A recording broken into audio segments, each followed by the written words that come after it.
What's up, everybody? All right. What's up, Atticus? Good to see you, buddy. Hello, everyone. I'm trying to see. Do I have this thing working? I don't know if it's working yet. Do I have any points? Oh, you know what? I bet I can't do it. I bet I can't do it in here. I bet I have to be in Twitch to do it. I was trying to do it through my Streamlabs chat. Although that should be linked. I don't know. Trying to go crazy here.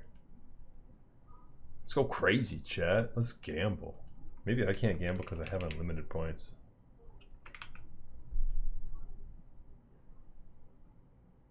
Ooh, there we go. The points are working. Oh yeah, the gamble works now. That's what's up. I need to turn like a panel on for that, don't I? So you guys can actually like see how many points you have. Well, you should be able to see how many points you have, but I probably need to turn on a panel so you can see like the all-time leaderboards or whatever. Hold on, let's see if I can do that. What's up, everyone? Hold on, wait. Do I have multiple? What else is making noise? Do I have multiple Chrome windows open? I don't. I thought I like heard myself in the background. Hello, everyone. Edit panels. Let's add a new panel. Is it points? Is it points leaderboard? No. Add an extension panel. Oh boy. Remove.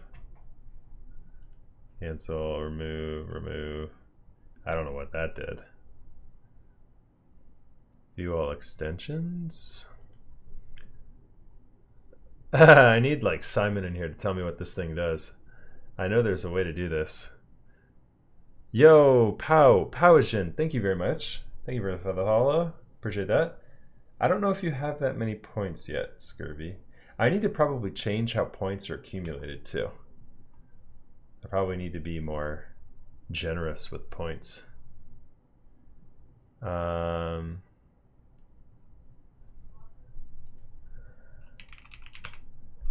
Gamble minigame points.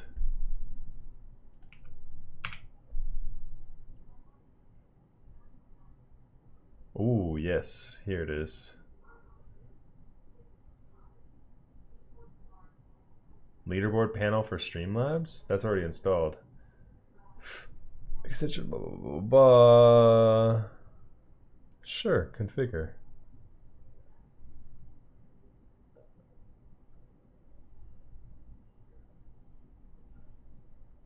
I don't know. I don't know what I'm doing here. I don't know.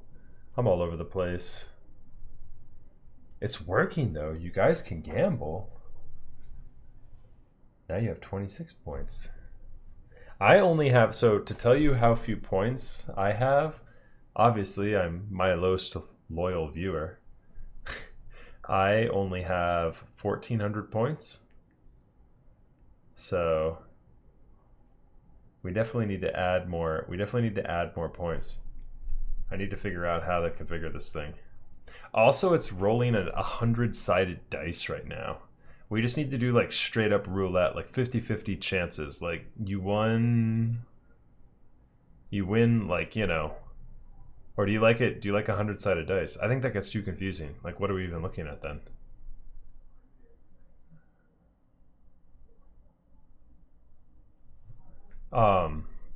But anyways, what's up everybody? Welcome. We're a little bit early, and so we're going to take some time to just kind of screw around for a second and see if I can install this gamble thing, make it a little bit better. If anyone else knows what the hell I should be doing, do let me know, because I'm flying by the seat of my pants here. I should be able to do an extension panel, extension manager, Streamlabs leaderboard. Maybe is that it? Set as panel 2. Is that right? Did I just do that right? Let's go back here. Go back to my Twitch. Oh my God.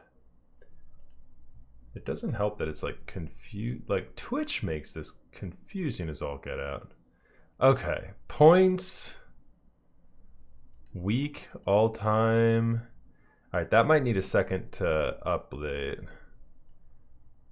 All right, I think I added it though. Does that look right?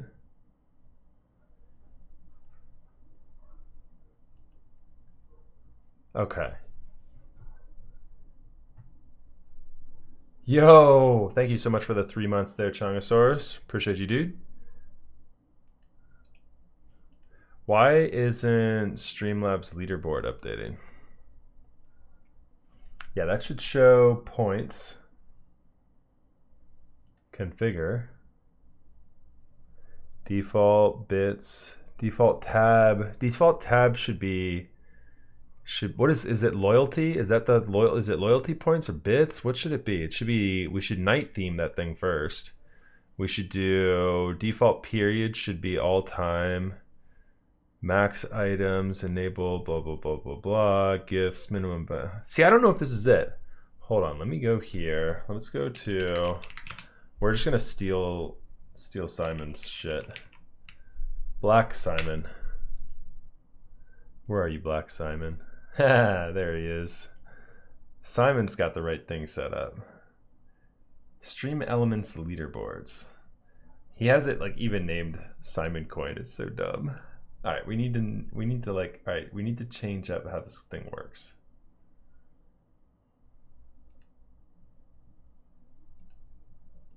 Stream elements leaderboards.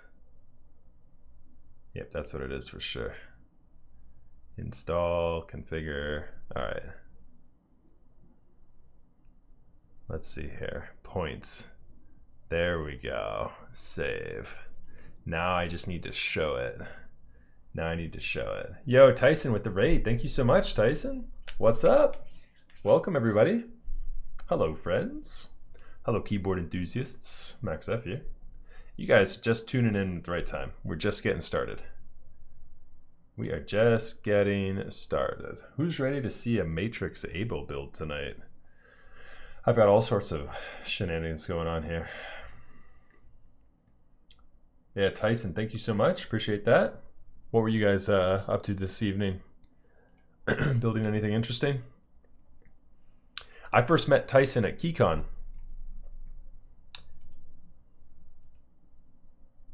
It was KeyCon, New York. Tyson's a cool dude. All right, so let's go to edit panels.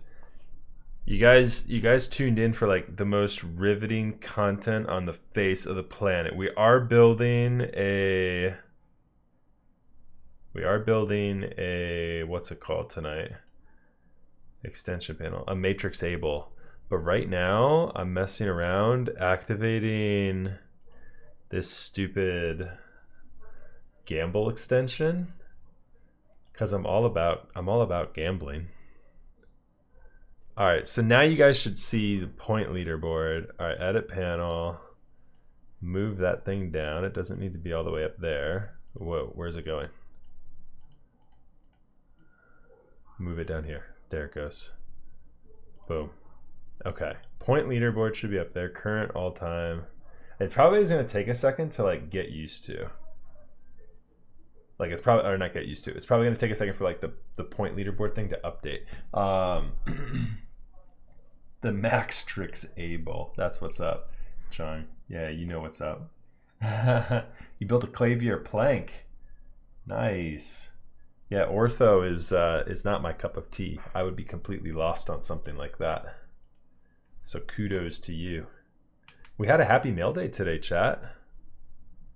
Are you guys ready for this? Super happy mail day. We got us some bro caps. Do you guys like taro? A 33 word per minute. What do you normally type though, Tyson? I'm assuming I'm gonna guess somewhere in like the 80s. Are you normally in like 80 words per minute? I don't know how fast you type.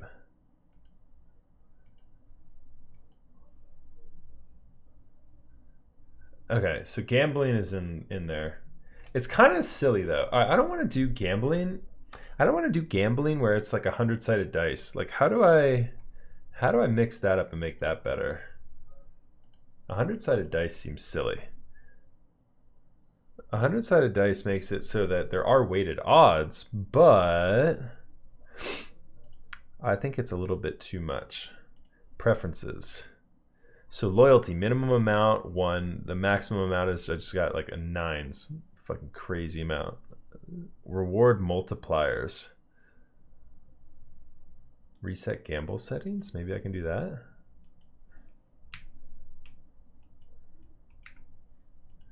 Save settings. Okay, there's that.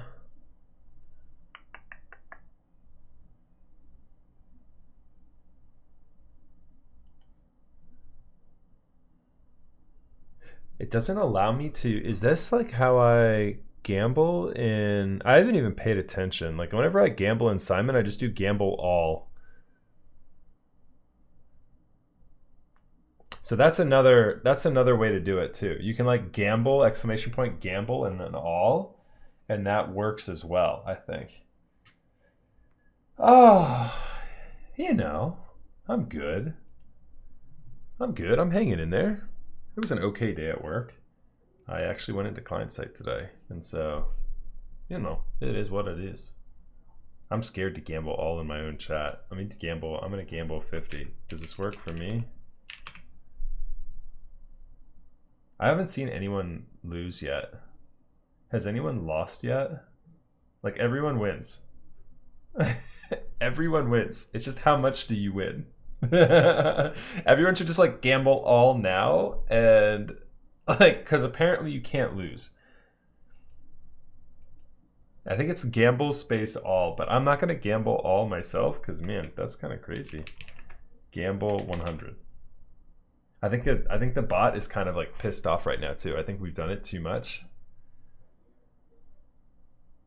You rolled a 28. So did you have? I guess did you have 72 points? Like, did you lose? You gambled 36. You rolled a 28 and lost 36 points. You now have 36 points. Like, I don't. The points don't mean anything, and it's just all for fun. Like, I wanted to do this. I want to set this thing up though, so that like at the end of the month, I give like a prize to like the top point earner, and so like I want to make it so that it actually does mean something. But we're just kind of figuring this whole thing out. Okay, I do have a question though, chat. I have an electrical engineering question that I need to figure out. First, let me show you guys my Happy Mail Day. I've already got one mounted to a keyboard. So take a look at this bad boy. Oh yeah. The purples like absolutely do not match, but whatever. I threw it on there. I love this thing. Look at those insano eyes. The paranoid eyes.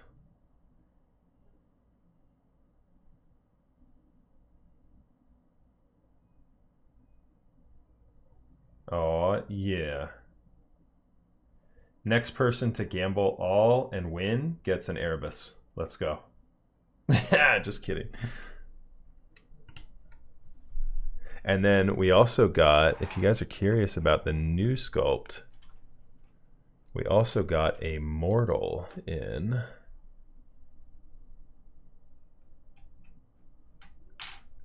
Take a look at this one.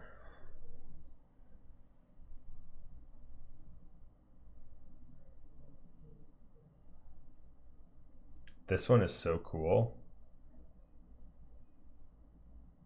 This one is absolutely nuts. Like, look at this side profile here. Like, look at the like crunch of the cap. I think I can even do you one better, guys. Here, look at this. How's that for some high def imagery?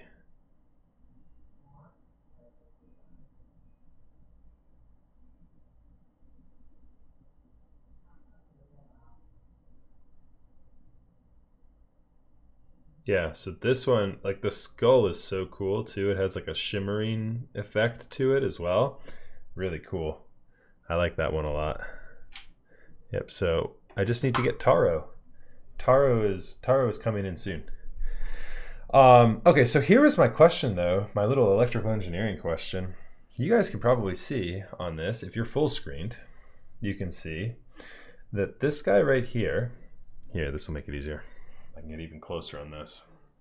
This guy right here, do you see how it has, it's a circular, square, circular pin? Do you guys see that? Every single one of them is circle, circle, square, circle. No, we're not playing PlayStation. We're not putting in the cheat codes. But it's all circle, circle, square, circle. I'm assuming that the... Oh, whoops, I didn't have music on. I'm assuming that the longer pin is for the square. Like, that's typically how these things work. Long pin, square. Yep. Confirmed. I was just about to message you, Michael, too. I was like, if Michael's not in chat, I'm going to message him.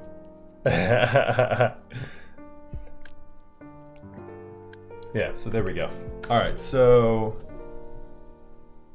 did the stream update with did the channel update with the, what's it called? With the actual points total? Did it show it now? Can you guys see it in the panel?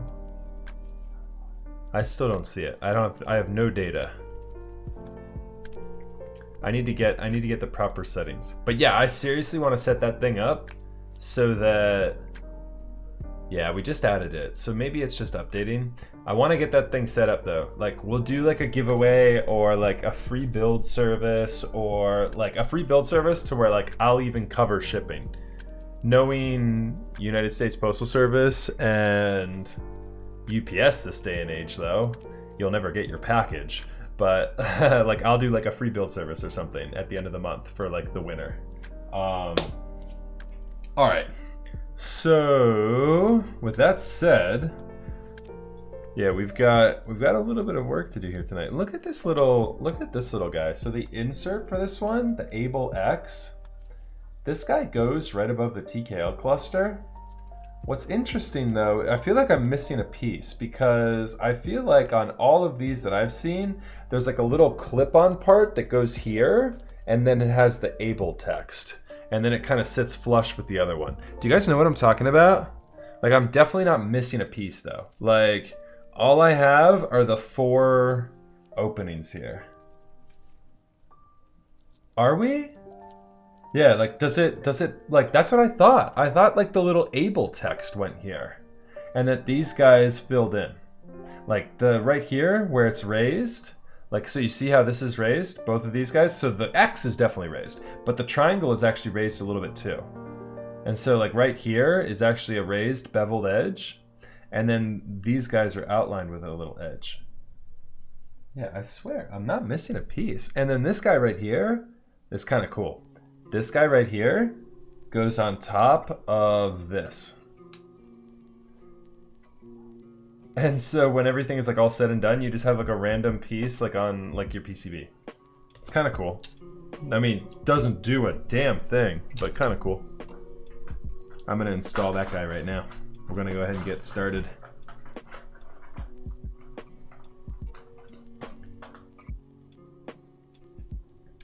Ah, review. Okay, cool. So that's good to know. We're not missing a piece. They must have just had different options in it then. Here you go. They must have just had a couple of different variants.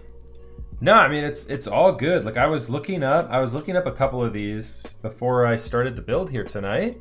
I just wanted to make sure that that I had all the pieces, because it looked like we were missing some. Yeah, because that guy definitely goes there. Also, how does... Hold on, we're gonna do a quick test here. Test, 1, 2. You guys are gonna hear a little bit of echo. Test, 1, 2. Test, 1, 2. Testes. Music could be a little bit louder.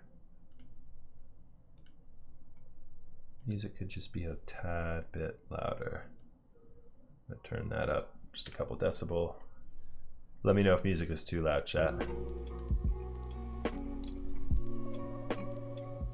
Yeah, like threw me off though. I saw the Abel text. I was like, am I missing a piece? And it didn't look like a deal killer. Testes 1, 2. What's up? You caught that little guy, huh?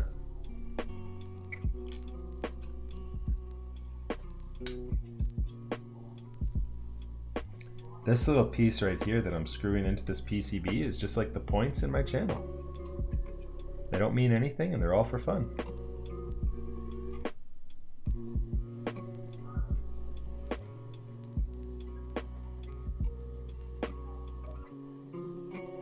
So how's everybody's day going? What's happening, chat? How is everyone?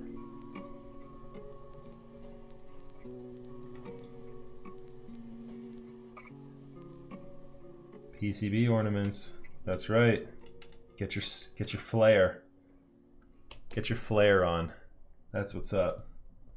All right, so we're gonna do the LED work for this guy a little bit later. So I'm not too worried about this, but yeah, so you have this little guy and then you have all these little inserts. So you can black some of them out with this little guy, or you can get the acrylic insert and like, you know, diffuse the LED on it, you know, nicely, and you kind of pick and choose which ones you want to do. I think I'm going to do, like, if I had my way, I'm going to do the X and O. So I'm going to do the X and O, but I'm going to install 1, 2, 3, 4 RGB LEDs, 1, 2, 3, 4, like all right there. And so, yeah, you can kind of just grab this little thing and just do whatever you want with it. So there's that goes there. And then here, bum ba da bum, is the keyboard of the hour. You can see how this guy kind of like just spits right in there.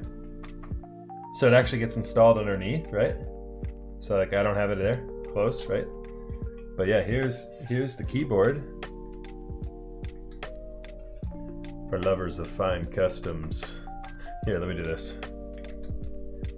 Actually, you know what? Sure, why not? Let's do that. So this is what we're building tonight.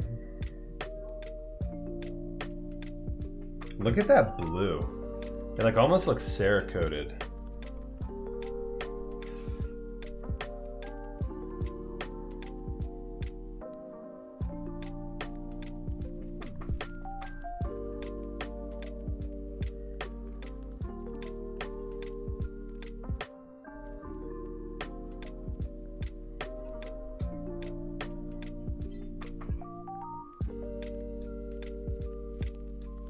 The Abel X. It's a really cool looking board. It's gonna look so good with Metropolis too. Excuse the fingerprints. Sorry about that. It's got this is what I was trying to show. A little brass insert here. Focus. The little brass insert there. With like, this is like totally Gundam'd out. This is like so Gundam. Like I don't have any Metropolis artisans, but Metropolis in and itself is gonna look so good on this set. Like this color match. Like look at this color match. That's gonna be so good. I'm super stoked.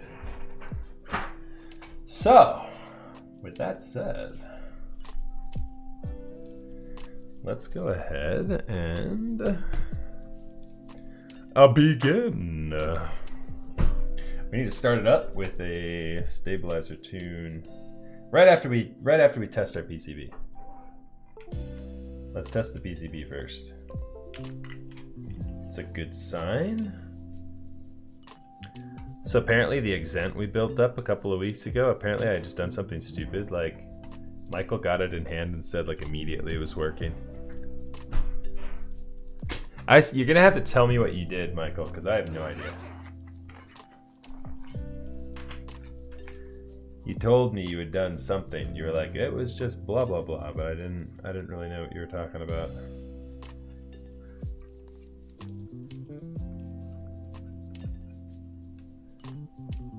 There we go. I plugged it in. Rip, dude, rip. Was it just not working on my PC?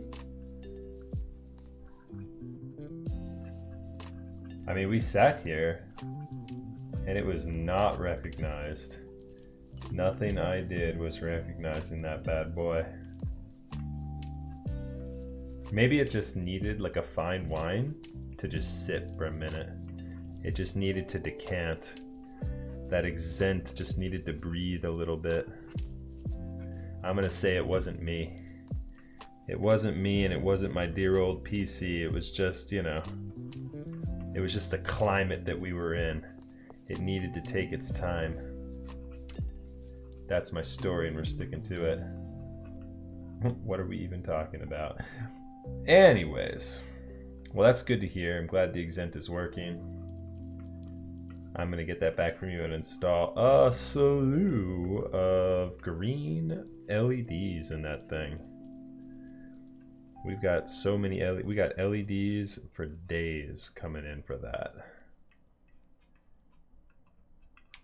It's interesting that they allow you to Swiss cheese this thing. Matrix, I don't think normally allows you to do that sort of thing on their PCBs, but whatever. All right, PCB is looking fresh. So, with that said, let's get our, you know what, we don't even need our mat yet. We're just doing lube. We'll use this little mini guy. This little mini guy right here. So I've got a pre-retooled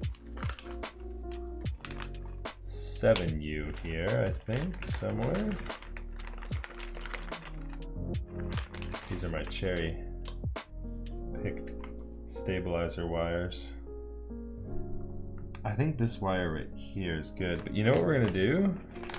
I might just swap it out completely and do a gold, because I love gold. Let me see what I have here.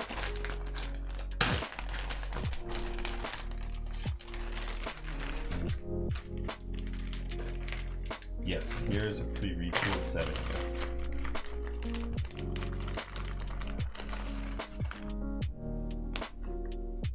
There we go.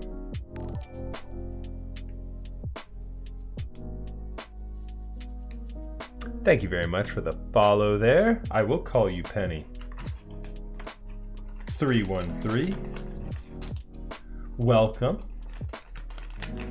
Austin Powers reference, I heard it. That's right. We love gold.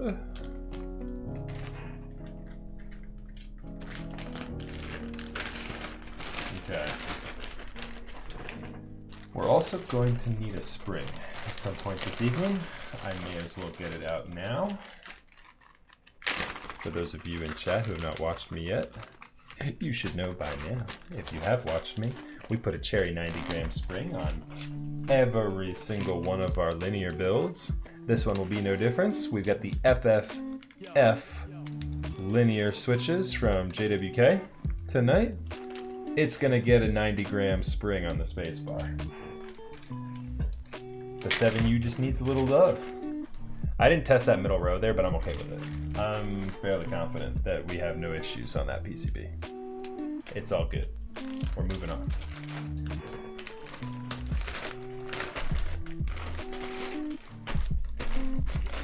So what's happening, chat? Talk to me. How is everybody doing? What's going on? Where are we at? What are we doing? How are we feeling? We had like, there was a college local to me that instantly had to close back again. They had opened up and coronavirus, like there were a couple cases of coronavirus almost immediately. And so they closed. Oh, you know what? I've got 205 just here that's opened already. Let me just grab one of those.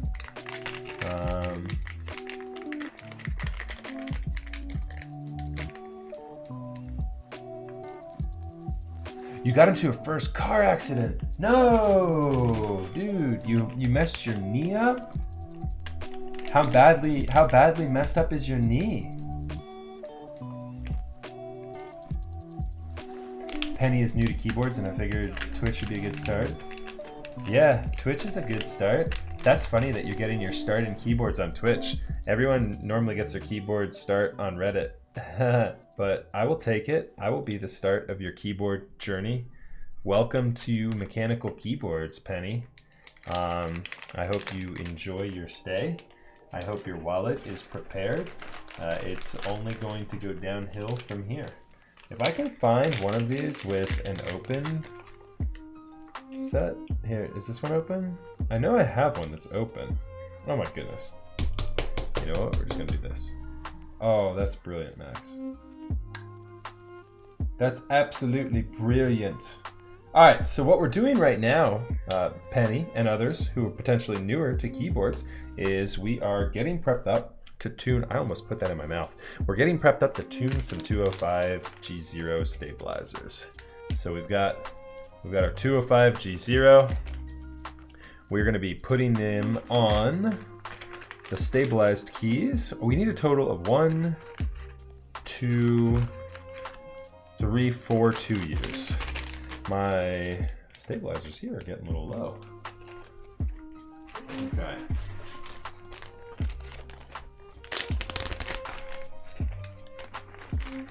So you're in a Ford Taurus.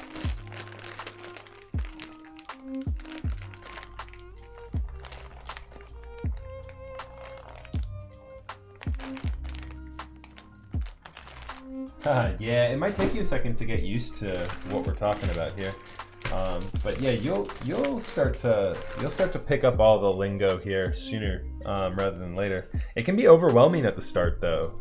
Definitely, take your time, and don't buy into all the clout right off the bat. There are a lot of crazy keyboards on the aftermarket right now, and they push some pretty absurd aftermarket values in this coronavirus market right now. I feel like that's accelerated everything. And so take your time. That's my recommendation to you. If you're patient, you will find everything you want in this keyboard hobby sooner or later. And the hunt is so much more fun than actually just getting everything you want instantly anyways. Shank Daddy, thank you very much for the follow. Appreciate that. And review, yeah, definitely, dude. I'm hoping for a quick recovery there with you. I didn't see how badly. Yeah, you said, yeah, not bad. It was still a great day in my opinion. Wow. Yeah, Dai gets into a car accident and still has a good day. No one can put a damper on your style there, review. You're all good, buddy. Yeah, I have quite a lot of loop, Powichin. I go through a little bit doing these builds. Yeah, so I'm stoked, dude, that you weren't hurt too bad. I hope no one else was hurt in the accident. Really nice lady, also kind of a hard, yeah, so she was nice too. Hopefully she wasn't beat up at all. So you totaled a Subaru Legacy and Land Cruiser. Ooh. Yeah. Well, never say never though, Penny. Yeah, you've got plenty of time.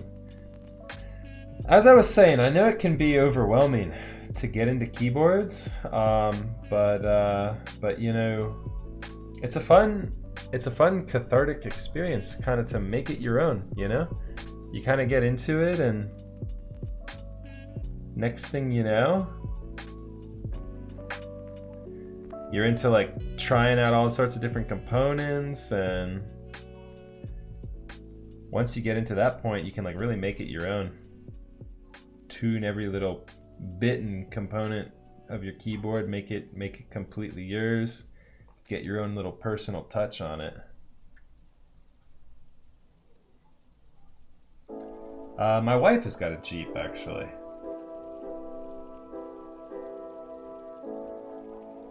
The Jeep Cherokee is my wife's car. I have a Hyundai Sonata,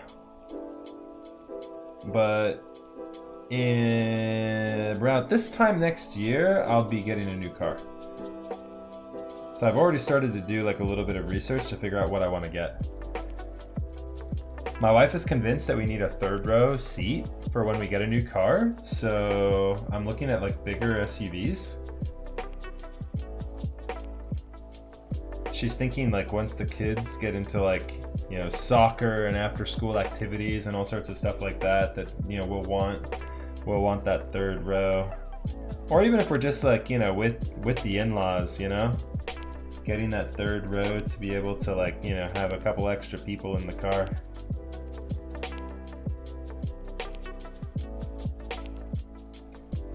Yeah, so this isn't how it used to be though, right? Feeble-minded? I mean, it used to be that there was like 2 or 3 group buys a year. It's like nowadays, like there's so much improvement when it comes to that. It's still hard, really hard to, that's what she said. It's still really hard to win a group buy, but man, yeah, that's the way to go for sure.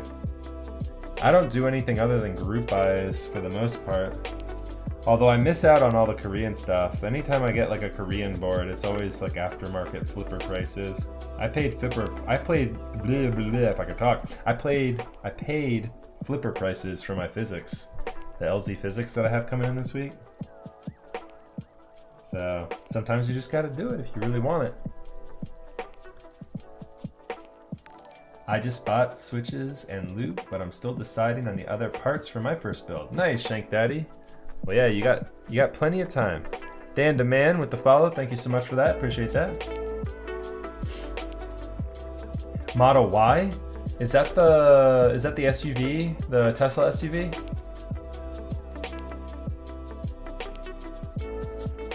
Damn, McSarty, it sounds like we're on the same page. Yeah, Davis, I love the 4Runner too. I think the 4Runner is such a cool car. That TRD, the TRD Pro, ooh, so nice. Did we turn the Patrick Bateman into emote yet?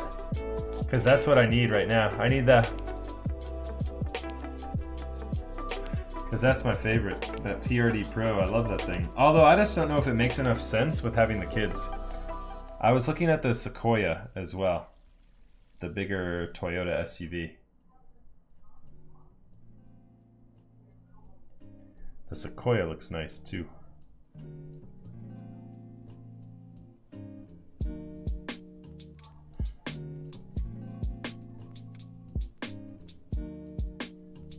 I did. I got to build a Rama U80 Palagen just the other week. It was in milk, the milk color, and it had the 67-gram Xylent switches in it that we put into it. I did kind of a little bit of a Frankenstein switch in the keyboard. We put a Xylent stem and a cherry housing for the space bar. And then UPS went ahead and lost the package. In having built over 100 boards with people shipping both to me and me shipping right back to them, it was one of, if not the first time I've ever used UPS, and it was the first time I've ever lost a board in shipment. Luckily, we claimed the full value of the board, even more. We claimed probably what would have been close to an aftermarket price for the board, but it's still a huge loss. It's still a huge loss. You know, the client got into the group buy. The client had been waiting for a really long time. And yeah, it was just a tragedy, absolute tragedy. The box I sent it in was not the box that arrived. And we've got a claim open. Hopefully UPS will find the box. If you're unfamiliar, Rama ships the U80s in a set of 2 boxes. The total box package is on the outside. The larger box is about 8 inches wide and 17 inches width. And so there's about 2 17-inch by 4-inch boxes on the inside of the box, the main box. One of them has the keyboard and one of them has all the accessories. If we are being optimistic, UPS destroyed the outer box and repackaged the inner boxes. What made it to the client was the accessories, and the keyboard is nowhere to be found. So maybe the box broke apart in an ideal world, maybe the box broke apart and we'll like get the box, or we'll get the keyboard still. I don't know. I'm being this wishful thinking. Either way, it's a damn shame. I'm super stressed about it. Shipping just right now is it's an absolute shit show. Yeah, yep. So yeah, we made a post, feeble-minded, kind of like telling people to keep an eye out just in case, you know, it was a bit more, in case what happened was a bit more nefarious. We made a post on RMK just to like give people a heads up, like, hey, if you see this thing, know that it belongs to somebody else, kind of deal. Yeah, total bummer. Total bummer, total downer. Oh, and then I have another UPS story here that I'll tell you guys in just another second. I'm just gonna go, if you've never seen this part of a build before, these stabilizers have a total of 4 prongs on them. I don't know if you can see that. There's 4 prongs on them, and I'm clipping 2 of the 4. Out of the 4 prongs, there's 2 that sort of like bend up from the stem. I'm clipping those and they kind of make a mess, and so I don't get all the little black pieces everywhere, I'm just gonna clip them over my sink.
We are stocked up, locked and loaded.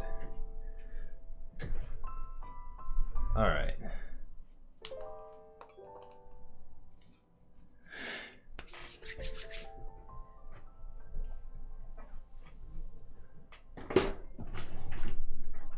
Sitting pretty there.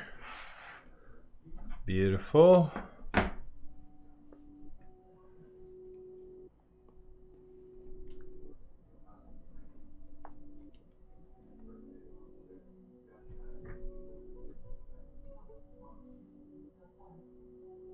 Okay, just getting caught back up in chat. What did I miss? So the stems have been clipped. We're ready to rumble here. One step closer to the edge.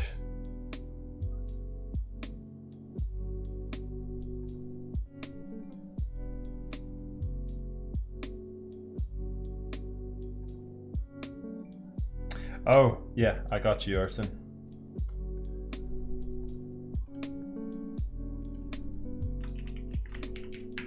Oh, I have caps lock on. That's brilliant.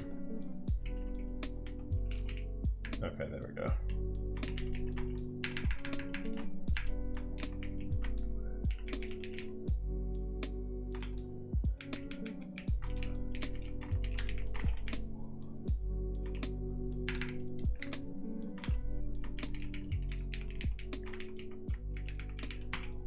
There we go. Voila. Now you're good. No rhythm has been thrown off. How dare you? How dare you doing this? How dare you do this to me, Arson?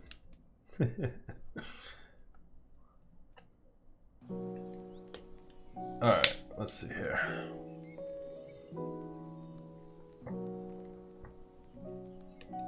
Oh, that's brisk, baby. Let's go. Alright. So,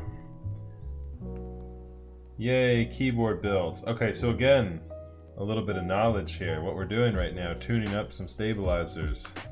205G0 for the inside of the housing here. I don't know if you guys can see it, but we've painted just these inside walls here, the two inside walls of that housing.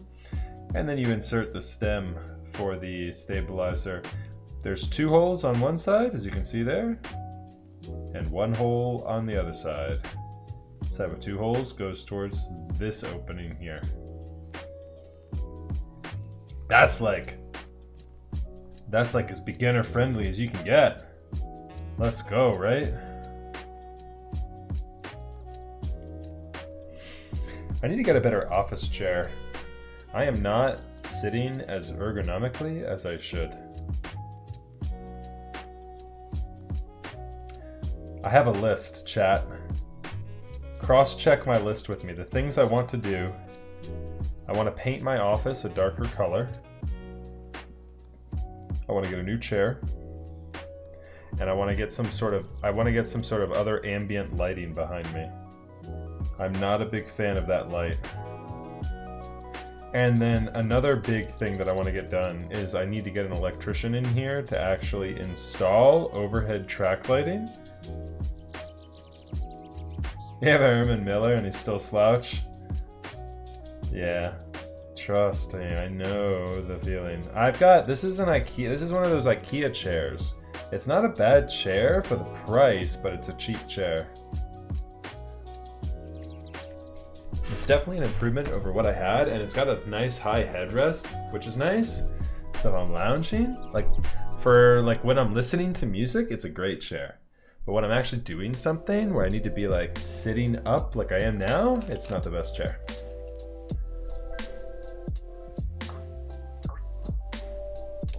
That's right, review. Paint the office, new chair, new light, and an electrician to install even more lights. No big deal. You know, just a couple things that have been circulating around my brain. Okay, so now after having installed all of the stems into the housings, we paint the wire with a generous coating of 205G0.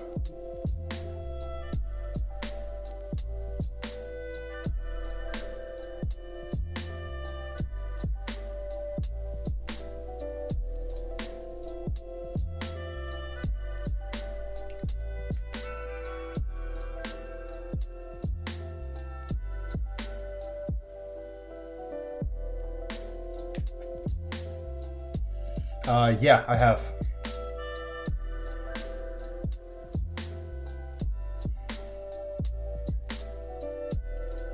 And I'm pretty sure with the LEDs, I'm pretty sure I can get the refresh rate on my camera to where that won't be an issue.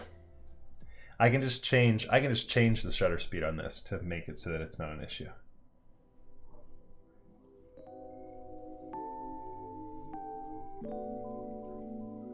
But you are correct. If this was just like a webcam, that would be difficult. But yeah, no, this is a full frame mirrorless camera.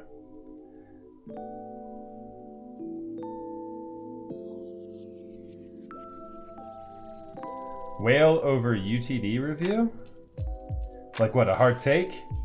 Hard take on the whale or UTD? Honestly, I'd take a UTD. Well, is it a whale FE or is it a whale like the newer rounds? You had a 456 GT back in the day? That's a wrist breaker. Wrist breaker 5000. If you're good with breaking your wrists, then go whale. And whale's not gonna really break your wrists too bad. It's not as bad of an angle as a 456 GT, but it's too steep for my blood. I like the UTD actually a bit more. The UTD has a nicer angle, and for the price, it's an absolute steal. It comes with the hatred of the Korean community, but you know, if you're okay with that, then go for it.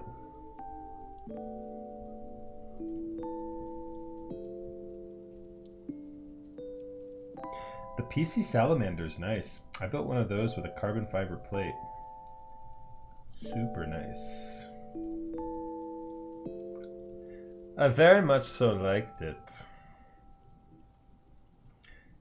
You had a 356 Mini too? Damn.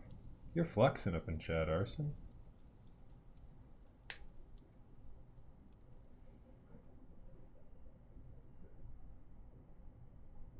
For those of you that don't know, Arson is my sugar daddy. He's going to get me all the finer things in life.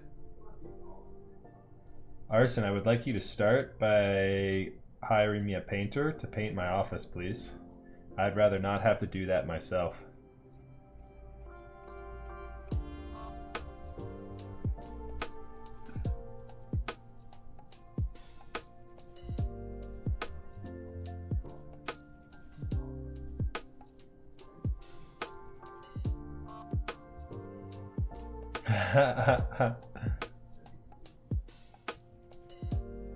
Other way around, you offered me a room.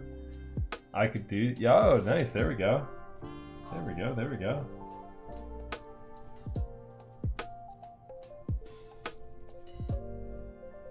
That's right, I got you. Come hang out for the Washington, D.C. keyboard meetup when we next do one of those.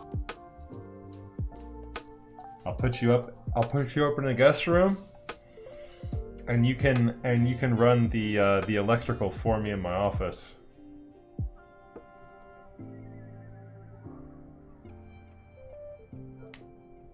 Hey, I'll take anyone and everyone's design and engineering expertise for the lighting of my office. I am totally fine with that. So you should know that you are looking at the only floor lamp that I have in my office. I do have a desk lamp that's pointed at the wall and up that kind of like refracts light off a bit nicely.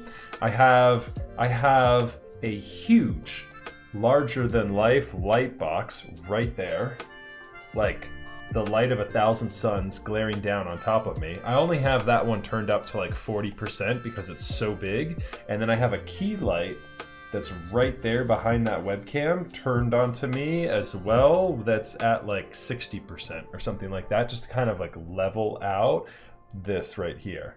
And so the lighting I have right now is like, it's fine for like streaming, but it's not comfortable like day-to-day lighting. After the sun goes down. Like I get all the light I need from this window right here during the day. Let me see here. Let me catch up on chat. They are all wrist breakers. K-Max though are a little bit better. The cones are kind of cool. I like the K-Max boards with the clones. Yeah, screw those things in or don't. The big brain move is don't screw them in. I love K-Max. Where are you in the DC Metro? I'm in Nova. Yeah, same here. I'm about 40 minutes outside of DC. I'm in the suburbs of DC. I'm in Gainesville, Virginia, so I'm out there. But with the real estate market, you get a lot more bang for your buck by moving out a bit further, as it is with every city. And I don't really commute into DC. Like I think it was the last time I commuted into DC on a regular basis was like, I think it was like 2013. I just don't go into DC for commuting. Normally when we're not in the midst of a pandemic, I'll go into DC all the time on the weekend. It only takes me like 40 minutes to get into the city. And we'll go in and we'll like go to the zoo and like go hang out at restaurants and, you know, go shopping, all that sort of deal. Mostly the zoo though, since having kids. Or like the museums and stuff. Yeah, the UTD clones got a lot of hatred towards them. Mostly from the Koreans. Like I don't feel like it was too, like I don't feel like the UTD was too poorly accepted from like the Westerners. But I don't know, that's just my perspective.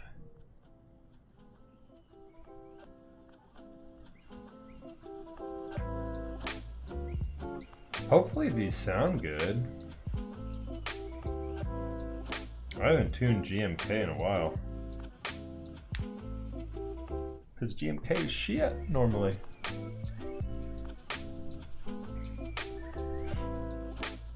But yeah, I've used both the UTD and the original OTD. I've used both.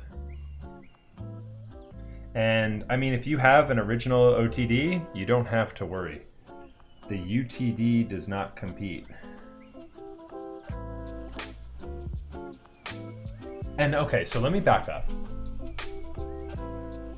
Here's what I mean by that. When you are at the point in the keyboard hobby where you have an OTD Corsa, a real OTD Corsa, you are able to pick up all of the nuanced feels and sounds that go hand in hand with a keyboard of that quality. This is very similar to like audiophile equipment. So people ask the question in audiophile world, do cables make a difference? All the time, like, right? I mean, so if you're an audiophile, you know that a cable can make a difference in sound. Scientifically, it's not proven, but cables can make a difference in sound. Like, there are ABX tests where people like every time say this cable sounds nicer, and it turns out that it is. And so when I say if you have an OTD Corsa, you should not be worried about the UTD market. That comes from like a feel and sound perspective of having a very, very nice OTD Corsa and having built a very nice UTD Corsa. The OTD has got a thinner PCB and a thinner plate, providing a much nicer, flexible typing experience. And the sound of the original OTD also is far superior to the UTD. It is marginal though, in terms of improvements. And when you look at the price tag of what you would have to pay aftermarket for an OTD and what you have to pay for the UTD, there's a clear winner there. The UTD is significantly cheaper and more easily able to be attained. And when you look at it, the only way you can tell the difference between a UTD and an OTD Corsa from the top down is by really identifying the anodization. And here's the funny part. If the anodization looks good, it's a UTD, the fake. If the anodization looks bad, it's probably the real deal. Because the OTDs, the Corsas, did not have a good anodization on them. Unique, but I wouldn't call it good. So let me catch up on chat because I've been ranting for a little bit.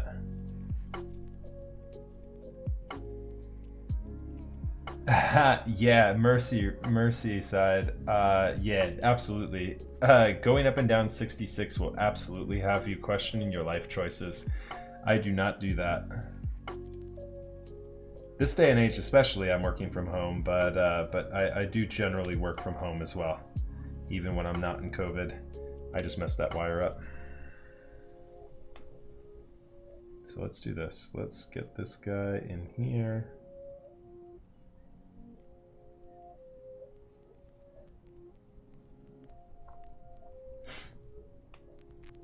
I do not recommend taking that highway anywhere.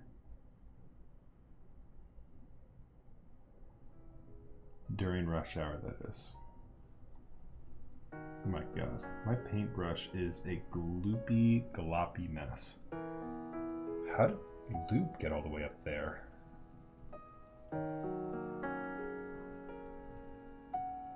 What happened there?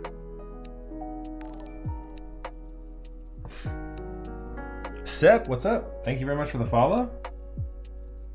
Appreciate that.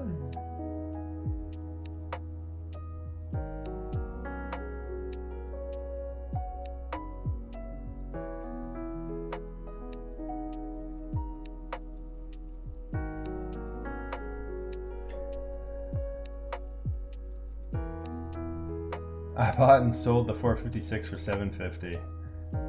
Ooh, same with the Mini. Ooh. That's gotta hurt when you see the prices of what those things are now. Who would have thought keyboards would have been worth more than your stocks, right?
Man, I haven't done one of these GMK tunes in a while. I can actually do the super lube on this one.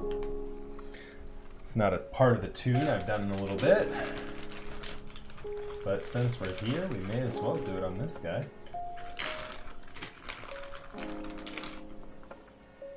Oh, yeah, something's leaking in there.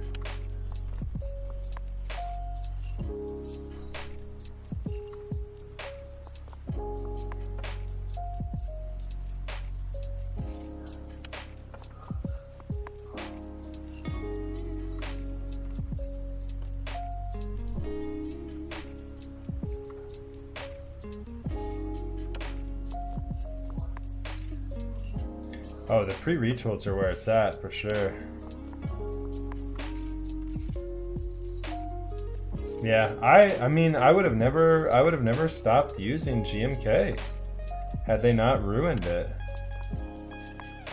It took me a while too. I went through a couple builds with retools before I said, you know what? I need to switch off of this.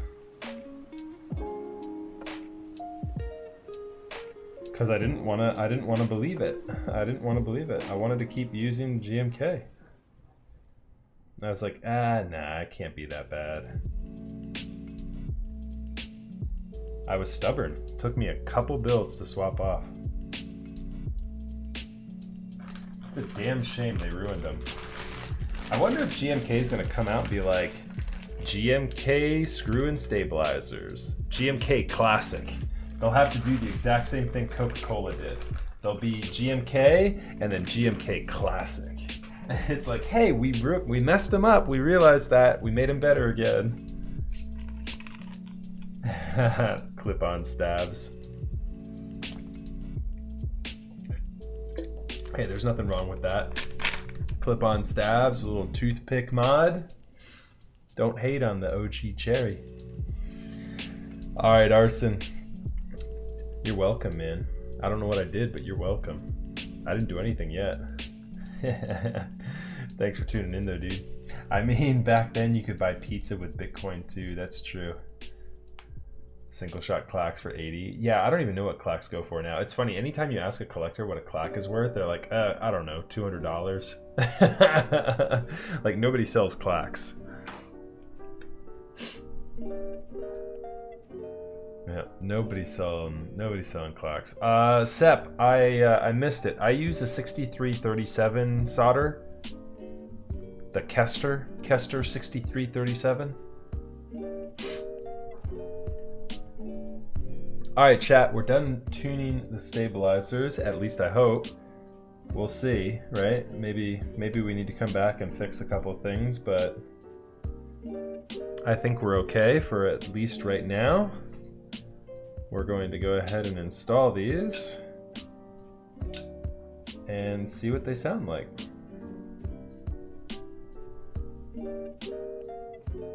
For those of you who are new to building keyboards, there is nothing complicated about this. There is no rocket science to building a keyboard. It may be a little overwhelming for your first build. The trick is take your time. There's not really much you can destroy on a keyboard. As long as you have good tools, you can make it happen.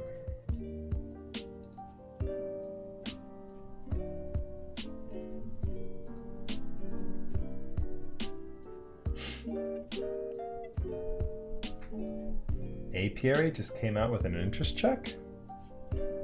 What is she running?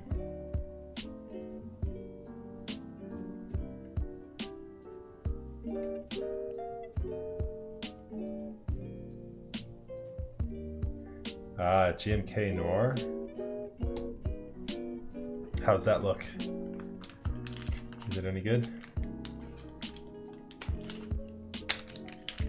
Feel free to link it too, if you've got the Geek Hack page open.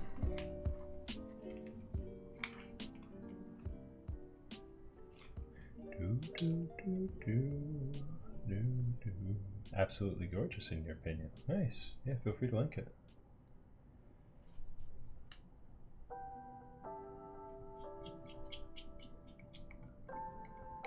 So you can't really see it here. I'm just screwing these in, yeah. Nothing really to it, right?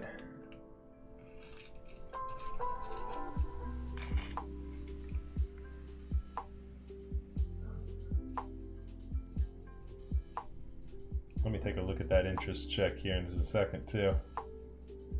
Give me just a moment, chat.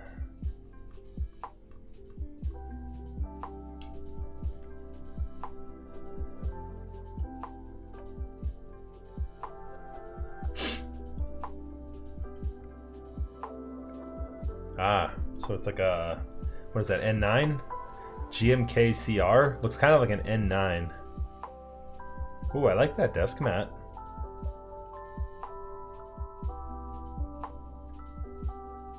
Ooh, Latrium, Bad and Booge, and more for artisan keycaps too. Yeah, looks kind of cool.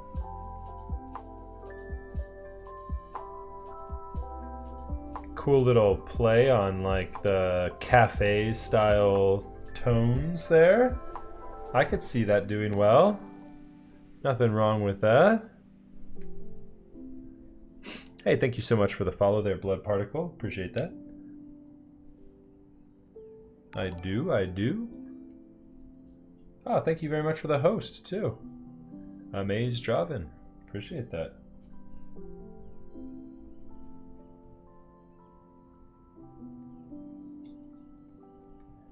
Amazed Raven, I'm assuming.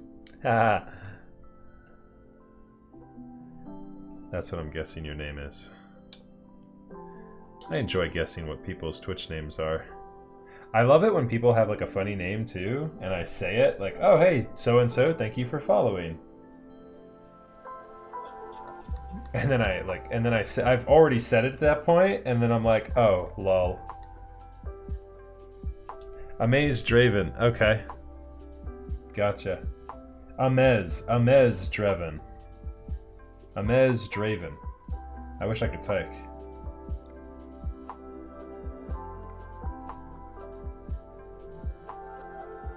Gotcha. I'll get your name right eventually. It'll take me 20 tries, but I will get it right. Amez Draven. I can say things because I'm smart. I have a big brain.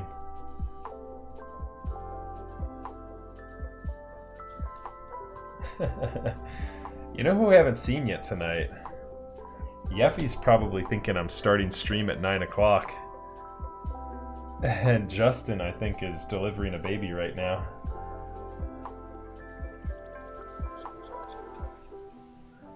So we're down to one moderator here for a little bit, and none right now with Yeffy out of commission for a second. Yeah. I don't know, they might not be. Might still be delayed a little bit. We'll see. Wishing him the best of luck, obviously. A whole new chapter of life about to start for that dude. Well, that family, I should say. Very exciting times indeed. Oopsie. So I've been warned. I've been warned about this build. I think I might need to stuff a whole lot of liner into this case. We're gonna see. I'm gonna build it and I'm gonna put it all together and we're gonna do it stock first. We're gonna try it with no liner and then I'll test some things out.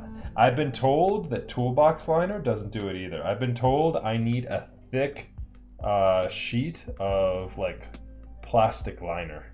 Like thick sheet of sorbethane liner might do it. Might be required. Okay, those are installed. At this point, we need to get our plate. So let me go ahead and clean up just a little bit. Got all these LEDs here too. Put all those guys up top. You know what I'm gonna do? I'm going to actually put those in a little dish here in a second so that I don't lose them. Oh, so if y'all are new to keyboards, feel free to ask any questions. What's on your mind?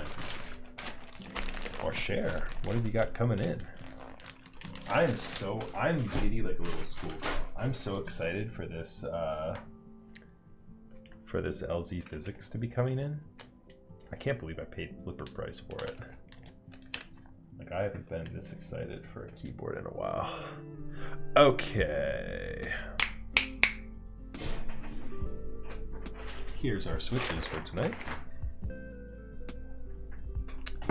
Here's the aforementioned dish that I wanted to get.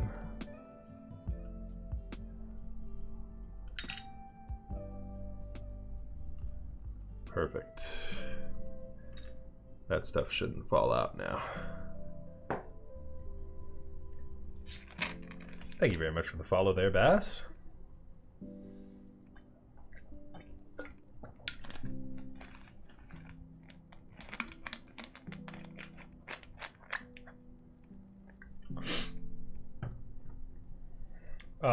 An aluminum one or a half plate, Mo Funzon. Is it Mo Fun Zone? I would get either an aluminum or an aluminum half plate, or maybe I'd do like two builds. Maybe I'd mess around with like a polycarbonate or like an FR4 build with one of them as well.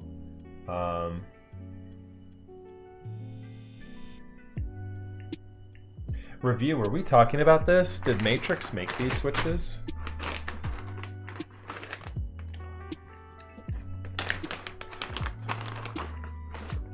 I would avoid brass though. Oh, you got a van PCB coming in? What are you gonna do with that? Are you gonna do like an acrylic build with it, feeble-minded, or something? Or are you gonna get the van case as well? Oh, no kidding. I didn't know that, Review. We were talking about that the other day, and you mentioned that. All right, so we are gonna get our TKC switch opener here for this guy. We're gonna crack this switch open, and we're gonna put a 90-gram spring in it here.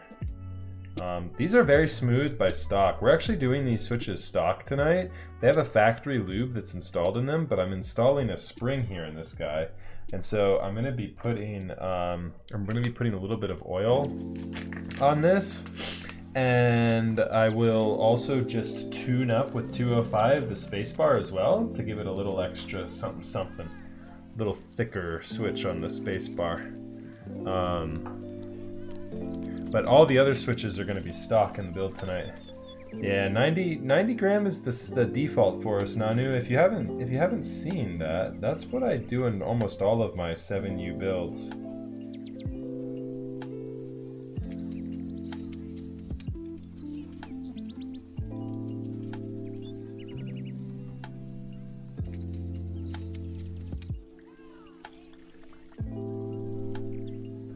I've been doing that for quite some time. So 90 gram is actually the same spring weight that Cherry uses in their MX Gray spacebars.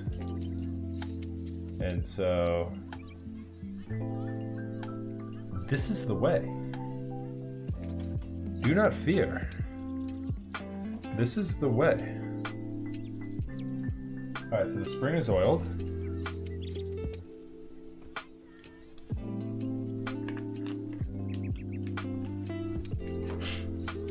And then we're just gonna take a tiny little bit of 205. I thought 67 was heavy. Not for a spacebar, it's not. And know too that you're talking to the guy that thinks 67 is heavy as hell. Like, that's too heavy, I won't use it heavy. I don't use anything over like a 65, and the 65 ones that I use are Gat Yellows. And that's only because those are such good springs. That went on a little thick there.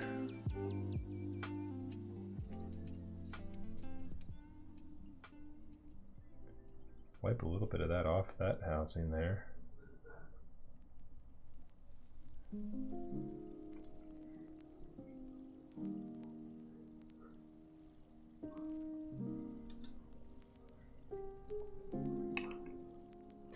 We'll film it too.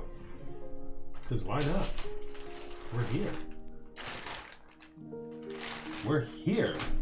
We have the technology. Yeah, that one is going to be bulky. Might have put a little bit too much on that one. We'll see. If in doubt, we'll just put that one aside, clean it off later. Give it a right proper cleaning later if it's too thick. Don't worry, mates. We'll make it through.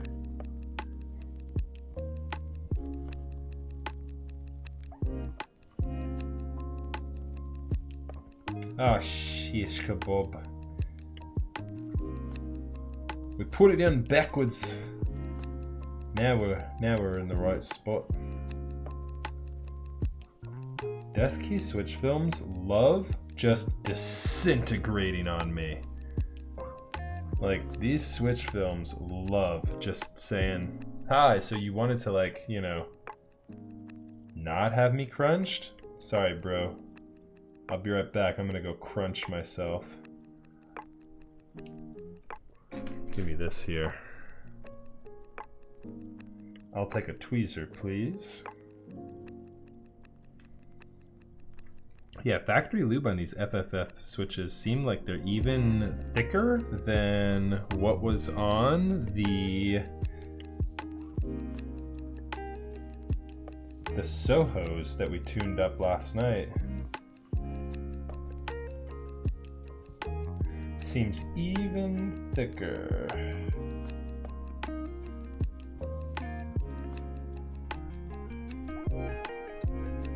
Okay, the film is on there. The stem is on there. Let's close her up.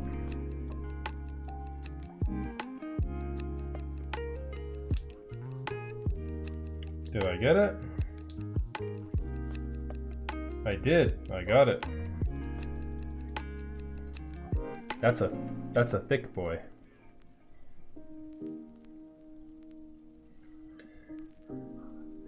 I can't tell if it's good or not though, because I have my IEM in and it's like the isolation on my headset is too good. Does it sound good, chat? Hold on. What do your eagle eyes hear? Any crunch or anything in there? I think I got it on straight. Does that sound good?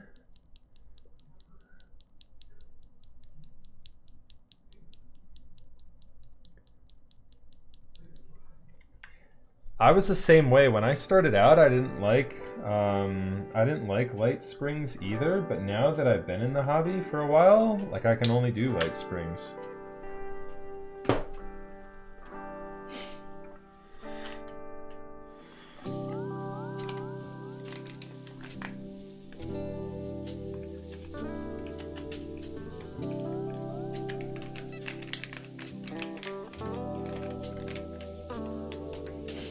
All right.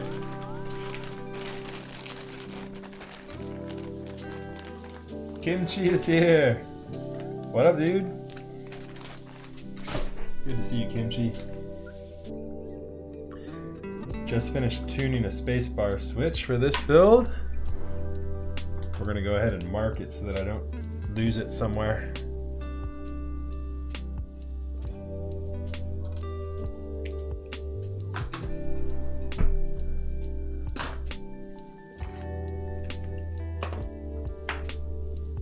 And with that, I think we're ready to begin the build. The actual build, right? Putting things together. Yay!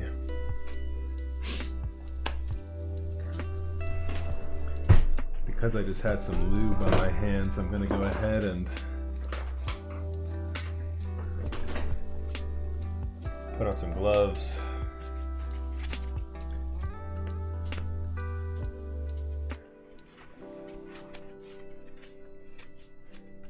Reviews my YouTubes. Ha.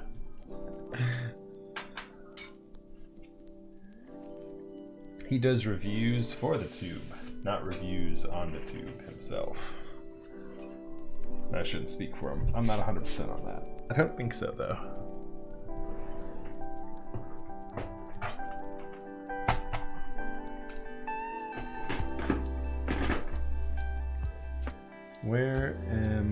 at with hex screws tonight? Hey, we guessed right the first time.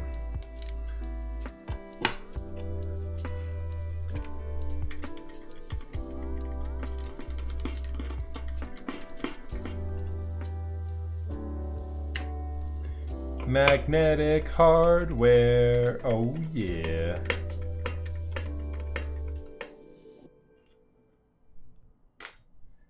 That's right. He's all about taking a closer look at that London transit system. Sam, what's going on, buddy? Good to see you. Sam, you might know, since you're the all-time leading point earner on Simon's stream, what the hell does he have set in terms of options for gambling? Gambling is turned on my stream now, by the way, chat. If you want to gamble your points away, you can do so. I don't know if it's updated yet either. All right, how does this thing separate? Ooh, there you go. You won some points.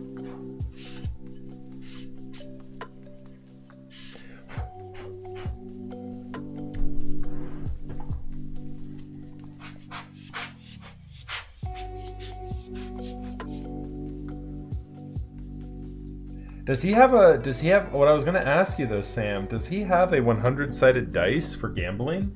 I thought Simon's was a little bit different. I thought it was just kind of like a 50-50 on his. Hell if I know though. Oh, I didn't know this. They have like a little extra marking on the inside too. It's kind of cool. All right, so is it the same size hex? Of course not. That's a very popular thing for them to do in manufacturing. They do like a different size hex for the plate screws than they do for the case screws. I don't understand that. I've had a couple of boards that I've built that the hardware size is the same. Is there a reason why?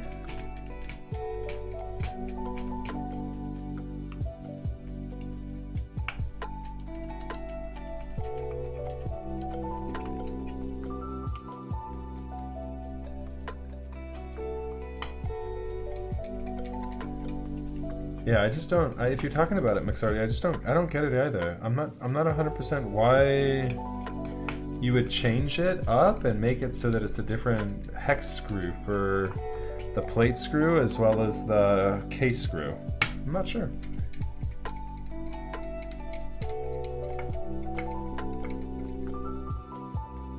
Or are you talking about the gamble system? You should be able to gamble, but also the bot delays a little bit. The bot is a little slow. Like if someone's just gambled, you have to wait for the bot to catch back up again, I believe. Yeah, if you're talking about the gambling system, I think you have to wait for, like if someone's just done it, you have to wait a little bit. If you go too quick, the bot gets mad.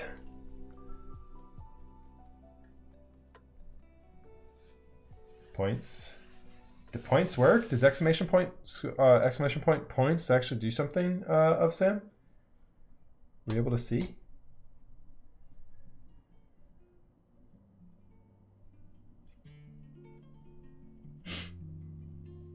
Oh no, you've got 0 points. Did you gamble all and lose them? Because you've definitely been in chat before, Mixardi. You get points just by like chilling and watching stream. I could probably make it so that points accumulate faster though. I think that's what I for sure need to do. Like in order for this to make sense, I need points to accumulate a lot faster. Like I need points to accumulate for like every minute you watch, you get like 5 points or something like that. Then points would accumulate quick. You might have 200 points to gamble away there, Review. I'm not sure.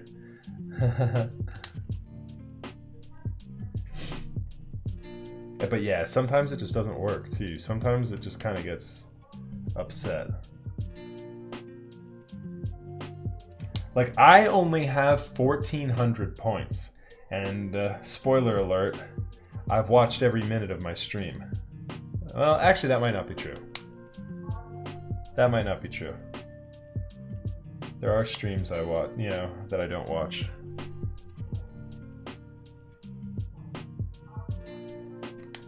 We can take the gloves off now that we finished up with the case. No reason to have those heat mitts on. That's our spacebar right there. Don't let me lose that. Chat, I want you to start going caps lock cruise control on me if I pick up this switch here and put it into the plate somewhere other than the spacebar. I want you to start freaking out on me like, Max, stop, please. Max, why you do this thing? I always gamble everything in Simon's chat. At one point I had 8,000 points in Simon's chat.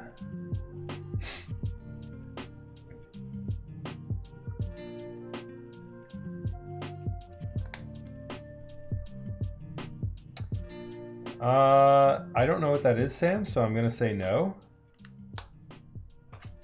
But it sounds like something I should know what it is.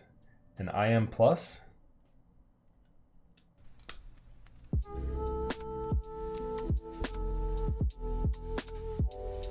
Oh, no, I didn't. I saw it though.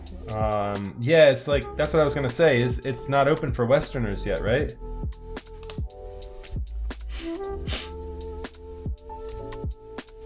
Did you get one? I mean, I have people in China I could reach out to enter for me, but I haven't. I don't know if I've seen the design. Is it, hold on, I think I have seen the design actually. I think I saw it on their Instagram.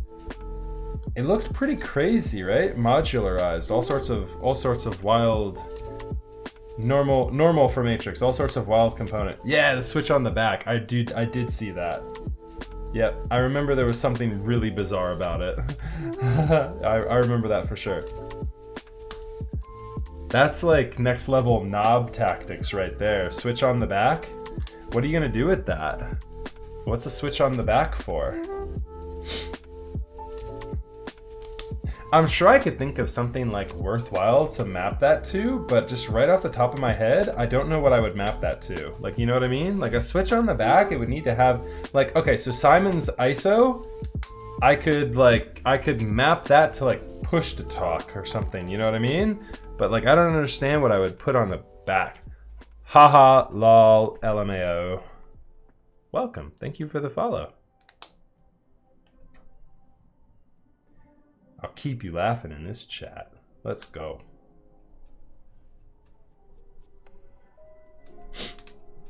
That's a lot of laughing though. Wow, so much laughing.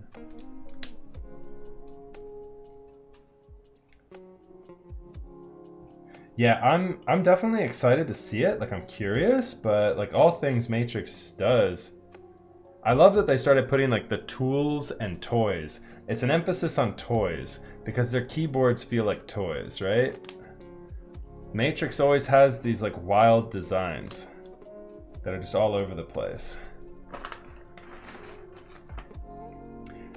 I've also seen and felt like with keyboards sounding good, like I'm always kind of confused how like the 1.2 and like the 2.0 can sound so good because their plates are like cutouts galore.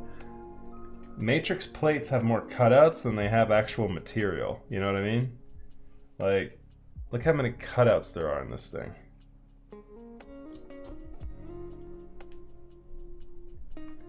Alright, let's see if we can line this thing up and get everything in play here. Hopefully we don't have any difficulty with this. I'm hitting something somewhere, not in the right spot. Was it the delete? Something is legit, like, did I have a switch installed that was like flipped upside down? Something is legit not going in there. Or maybe, is it just tight? Oh, it's just tight as shit. It's just tight. That's what she said. Oh my goodness.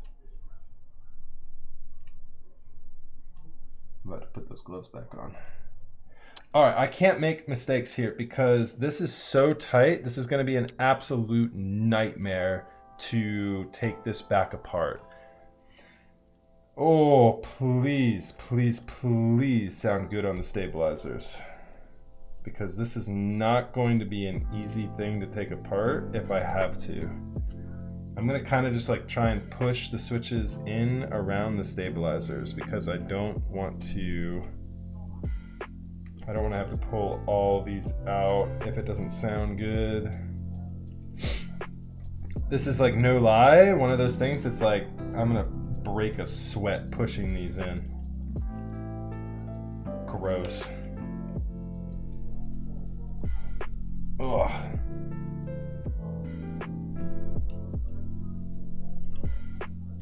Stabilized keys aren't gonna sound good if I don't push them all in too, you know?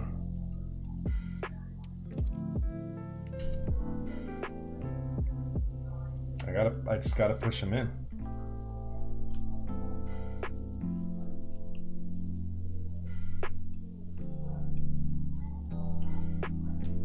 Pray for me, chat, that we don't have any stabilizers that need to be reworked on.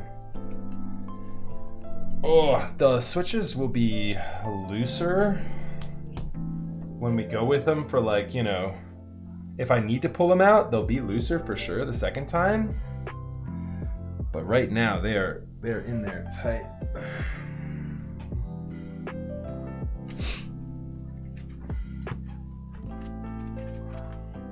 And it's always nice too when you like have that security of a switch being in there that tight when you're building it. So I would love to not have to take this thing apart. After putting this all down here.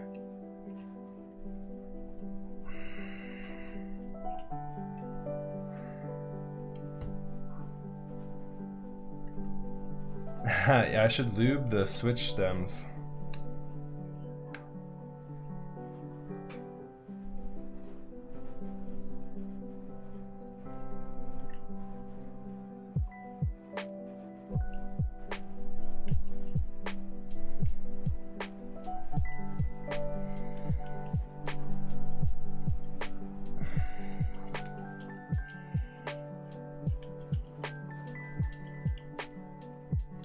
White knuckling this damn thing.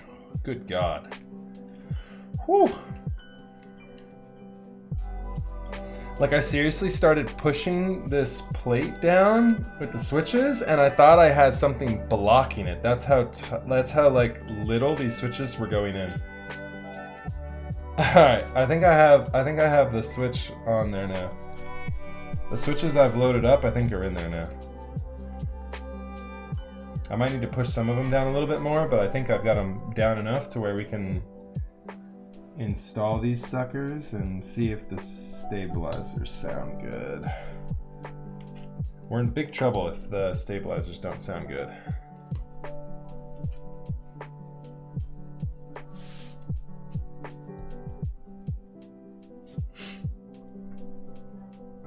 So review, I was talking about it a bit earlier. I'm going to do this build straight up stock first with the full expectation of having to line this when all is said and done. I do believe I'm gonna have to liner this build, but I'm gonna start with it 100% stock. So tonight you guys are gonna hear the 100% stock sounds of this switch and PCB combo.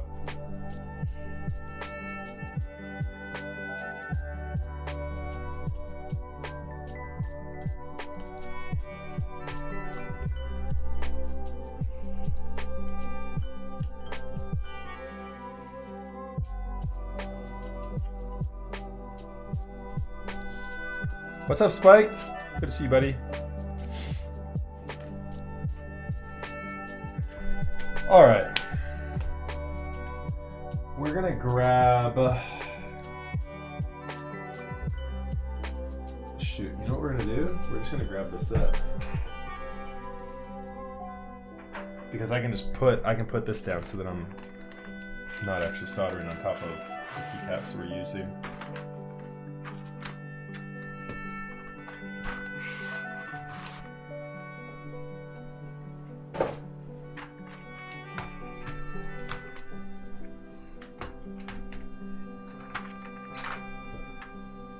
This is gonna look so pretty.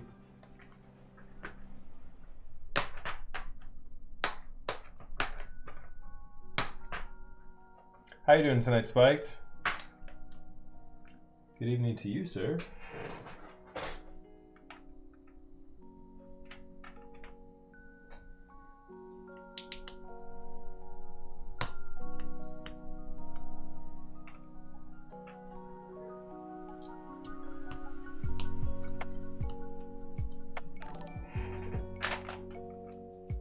Thank you very much for the follow. There's a penguin.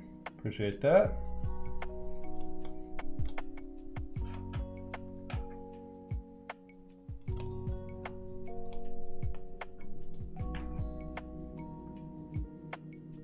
Oh, nice. That's good to hear. A little reunion, if you will. All right, let's see. Hopefully this sounds good.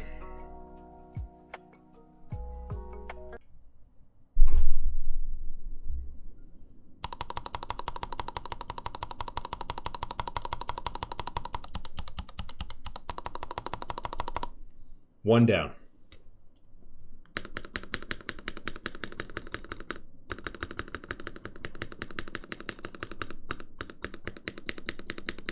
It's a good sounding space bar.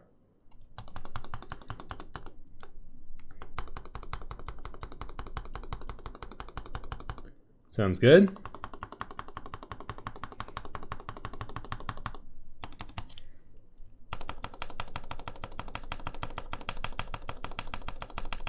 Yeah, those all sound good. Yay, we don't have to lift up any of the stabilizers. Woohoo! That's fantastic. I was really hoping that I would not have to circle back around to any of these tonight more than I have in quite some time. And you know what? You know what, chat? I think this is the first time in a while where we haven't had to go back and retune a stabilizer. So yay. We saved the one we needed. We got it. We got it done when it counted. And now I'm gonna go ahead and destroy my left thumb here, inserting these switches. Oh. All right, chat, look at this. This is absurd. This is absurd. Okay, here's the switch. Get the stem ready. All right, we're in the plate. There, we're in the plate. That's as far in as it goes by default. And this is how hard I have to push to get this thing in all the way. Every single one of them. Yeah. Yep, we're gonna be using gloves for the rest of this. It's just so damn hot.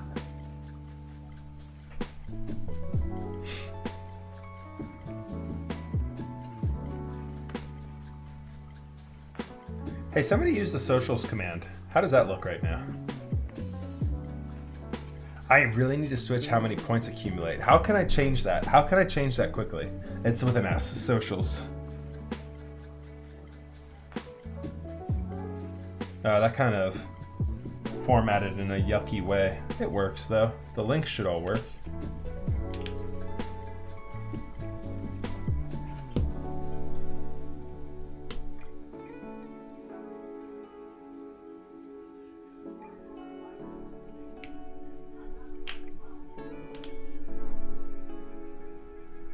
Even with gloves, this is gonna hurt. So chat, gamble away. At the end of the month, I'm going to be giving a free build service to whoever is the winner, the points leader. I'm probably going to change the accumulation of points as well, like how quickly you accumulate points in chat as well. For the stream on Thursday. I feel like we're accumulating points too slowly. And so make sure you don't lose out on a bunch more free points by not tuning in on Thursday night. I'm hoping this LZ Physics arrives in time.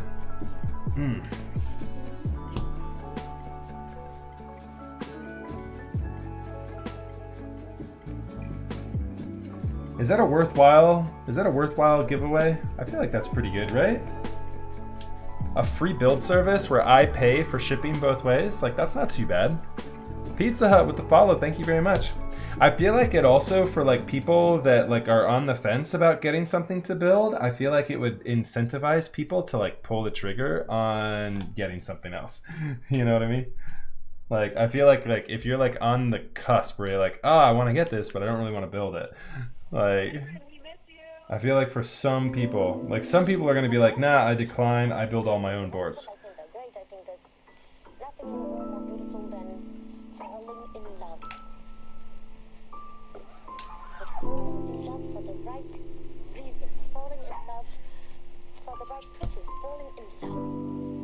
I'm doing like, I feel like I'm doing like a climber's technique with this thing.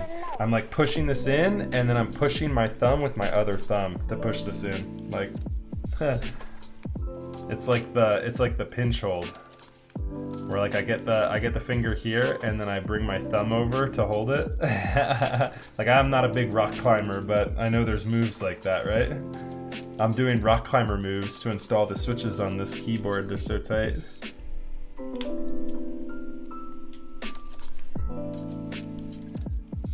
Good evening, Ravius. What's up, buddy?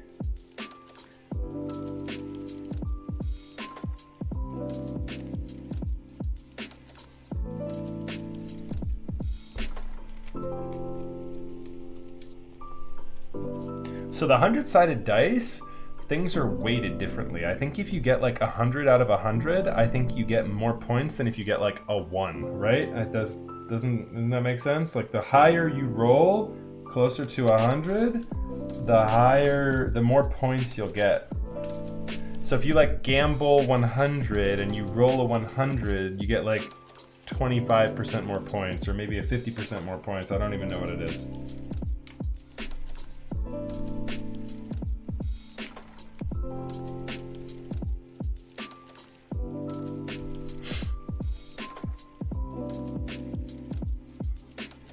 Yeah, big game, big brain is gambling everything like I do in Simon's stream, literally every single time.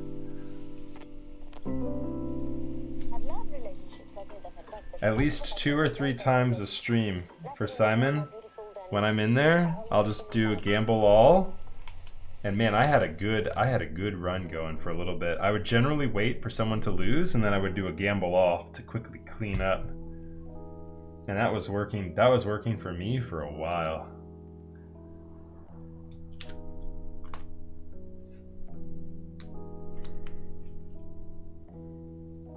All right, it's every other switch in this row, so let's just do this. 1, 2, 3, 4.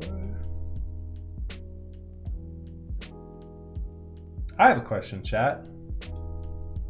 Alex Otos was live earlier tonight, and I tuned in at around the 2.5 hour mark into his stream.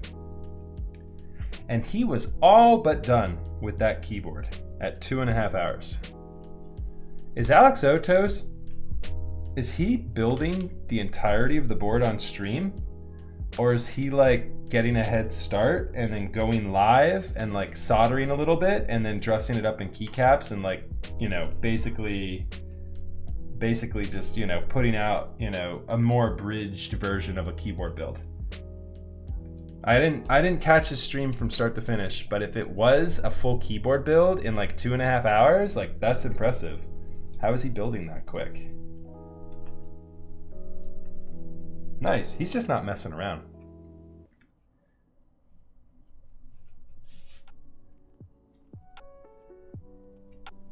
Okay, so maybe he's just moving quicker?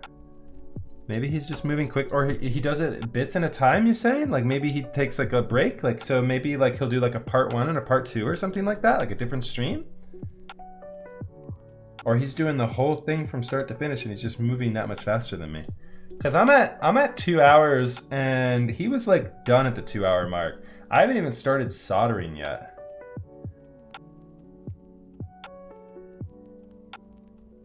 Yeah, maybe he's not like, I know my stabilizer tune maybe that's what's slowing me down. Maybe that's taking a little bit longer.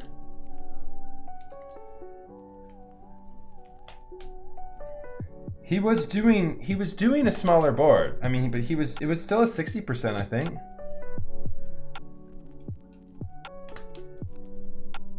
Yeah. I love Alex Sotos. He's a good guy. Great mustache. It's like Tom Selleck building a keyboard.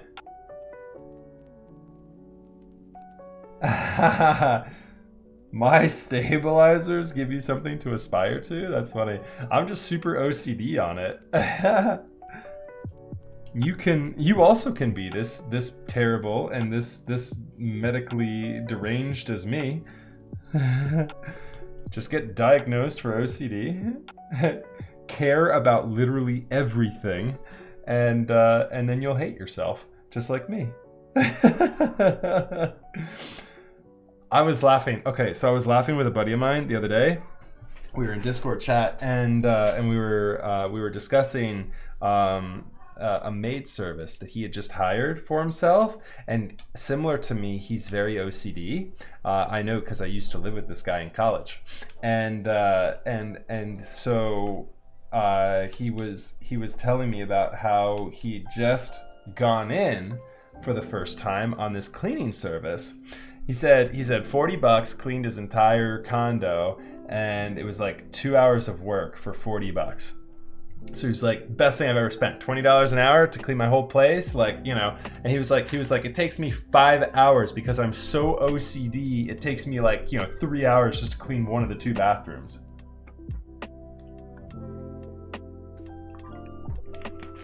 So I don't know where I'm going with that. It just made me laugh. And that's kind of where I'm at with keyboards, I guess. I'm too OCD. It takes me too long to do these things. His solder builds are much longer? Oh, he was doing a hot swap tonight. Okay. That's why it was so much faster. Okay, I got it. So he was literally just tuning stabilizers and then doing the hot swap install for the guy. Does Alex tune switches? I didn't know if he was into switch modification.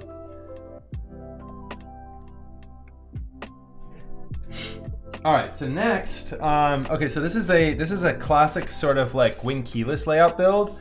So if I'm going a little bit off memory here, but I'm pretty sure we're going inside, middle, inside. So it should be this one, this one.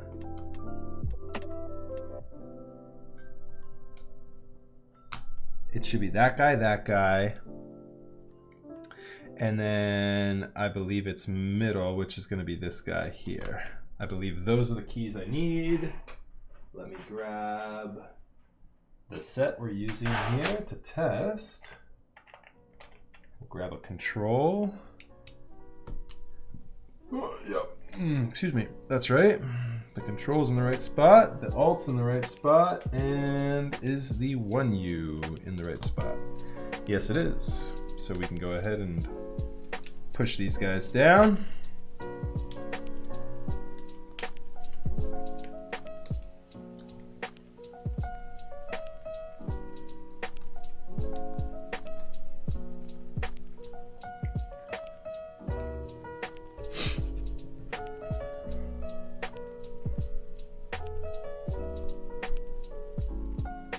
Okay, so yeah, so he's having clients send him switches that are lubed already.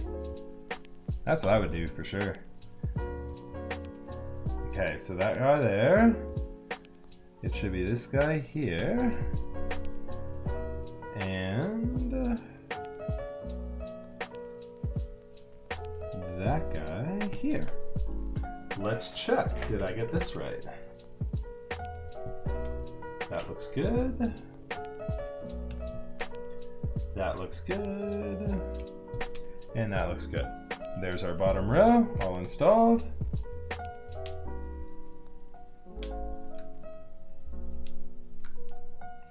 Okay. Let's make sure our pipe is looking good. So here's the trick, chat. If y'all are new to keyboard building, I I like putting, all right, so here's what I'm doing, chat. Here's what I'm doing. Ready for this? I'm putting these keycaps on. These are the keycaps that we're like dressing this keyboard up in. Very nice, fresh out the box, GMK said. This is crucial. I always put keycaps on first to make sure like things are in straight, especially like the pipe key, the caps lock key, and this bottom row to make sure everything's in straight. I can tell from, you saw how much effort I'm putting into this, like installing these switches. These switches are in straight. I don't have to worry about these guys being crooked really. And now, since these are nice keycaps, and we are about to have flux flying all over the place, believe that we are, you best believe that we are removing these keycaps, putting them back in the tray, and like straight up moving them off my desk, because I do not want to run the risk of having flux fly up on top of these keycaps. I don't even know what GMK Metropolis goes for these days, but I know I'm not wanting to replace it because I burned a bunch of legends off because I had flux flying on top of them. So, there's a reason I have a set of beater keycaps normally, but I wanted to make sure. New desk mat, just sop up all that flux, that's right. That's the true way to do it. True keyboard builders know. And then when that desk mat gets all crunch, you just buy another one. Okay. All right, chip there. Yeah. Man, oh man. All right, keycaps are all back in the tray, and the tray is now at a safe distance. All right. These are stock switches, so I don't know really what to expect from sounds on all of them. I'm gonna go through each and every single one of them real quick just to make sure I don't have any that sound awful.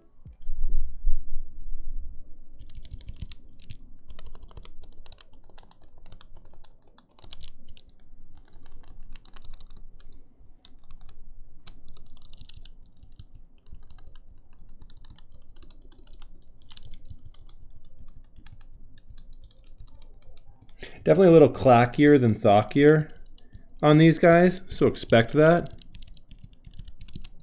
I'm just going through every single one of them just to make sure I'm not getting any like extra click and rattle on any of them. Like a spring or a leaf or something came shipped from the factory bad.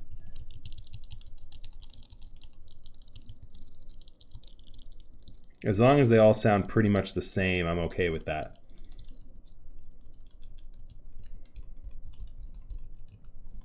Yeah, I didn't hear any that were really like, you'd have heard it. You'd have heard it if we had one that was really bad.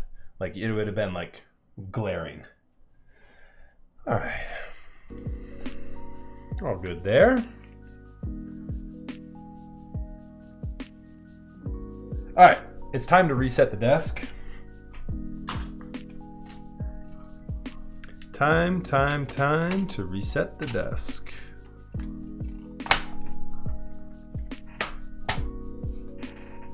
We're all good with lube. I shouldn't need any more of that.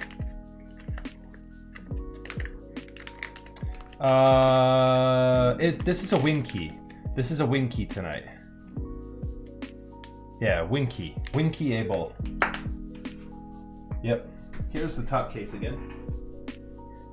I'll show this to you guys real quick before we actually start getting into it.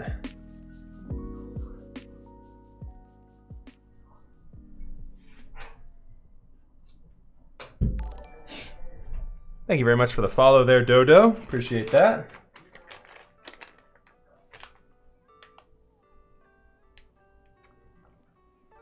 Yeah, sure. Here's a side view of it.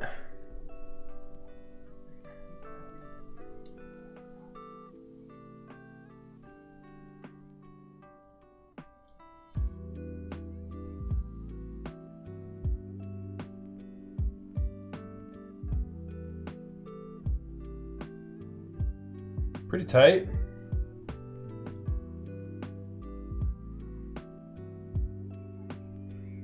You can see where these guys are just tight as hell though, right? Like I literally can't get that in anymore.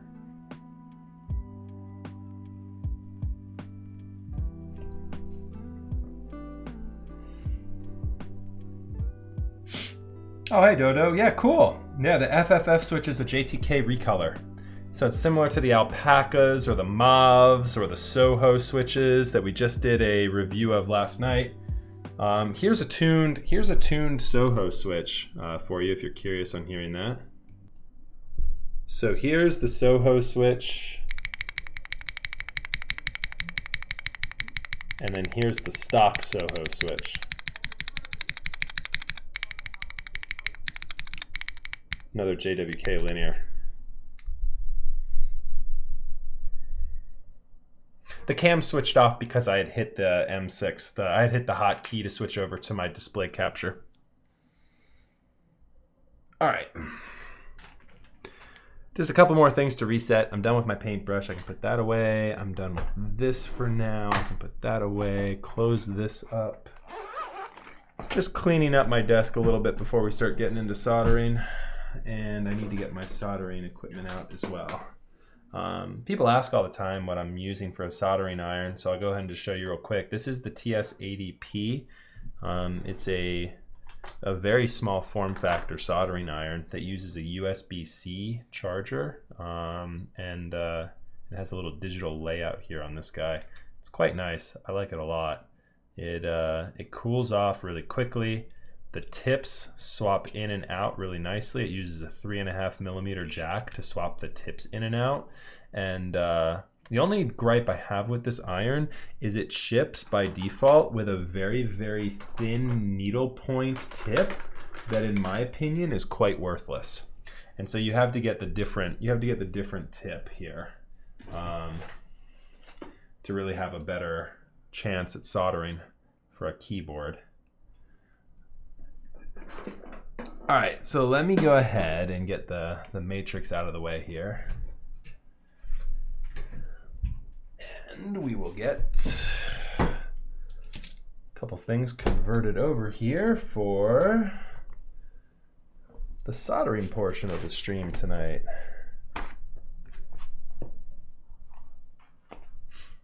Get rid of that.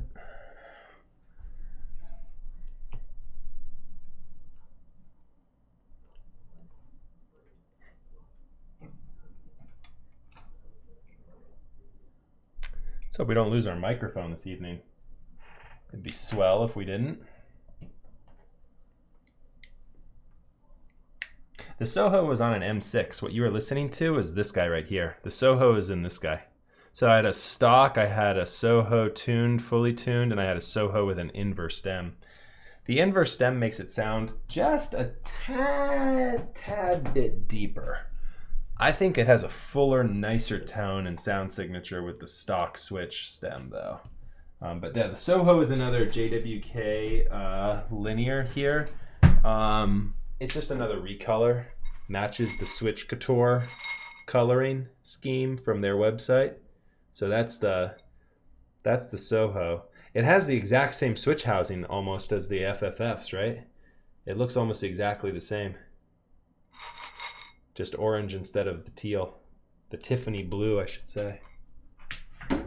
But that Soho switch, I think by popular demand, in my opinion as well included, was beating out the, I'd say that was like a 7 out of 10 vintage black switch that we had compared it against the other night.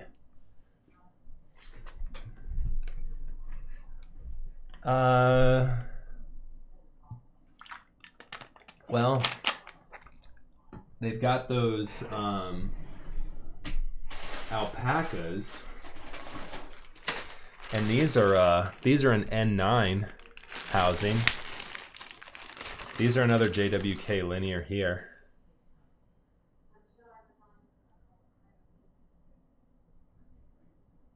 The alpacas are an N9 black, and then the mauve switches are kind of like the same thing too, right? Different colors. So yeah, H1s as well. Hey, has anyone tried the obsidian switches? I've heard good things about those. I kind of want to try them. All right, do I have music on? Let me go ahead and turn the music back on. There we are. And yeah, so I'm really excited. Those Sohos are gonna go into a build on Thursday. I tuned those guys up last night. I need to tune 15 more of them. I'll do that before the build at some point. All right, so we'll get our sponge here. We'll get our solder. And pray in chat that we don't lose my microphone. If we do, I'll just need to reset it after I drop 48 volt power to it for about 2 minutes. Hopefully I don't lose it. 1, 2, 3, go. And are we there? All right, I lost my camera. Great. We're fine, hold on, the camera's fine.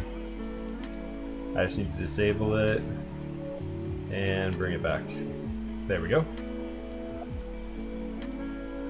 I really need to stop that. I'm gonna surge that thing out. I've said it once before, I'm gonna say it again. I need to stop doing that. All right, let me start RTX voice so you guys don't have to compete with the fan noise. Man, noise floor on that right now is high.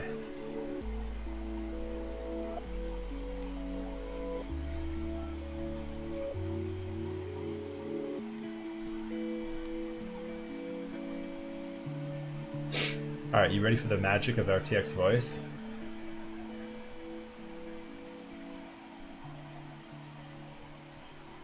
All right, background noise gone. In 3, 2, 1. Boom. It's magic. Roz, thank you so much for the 2 months there, buddy. Appreciate that.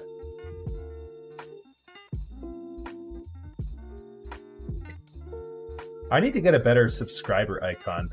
Chat, what should we use for our subscriber icon? You guys know me, you know my style.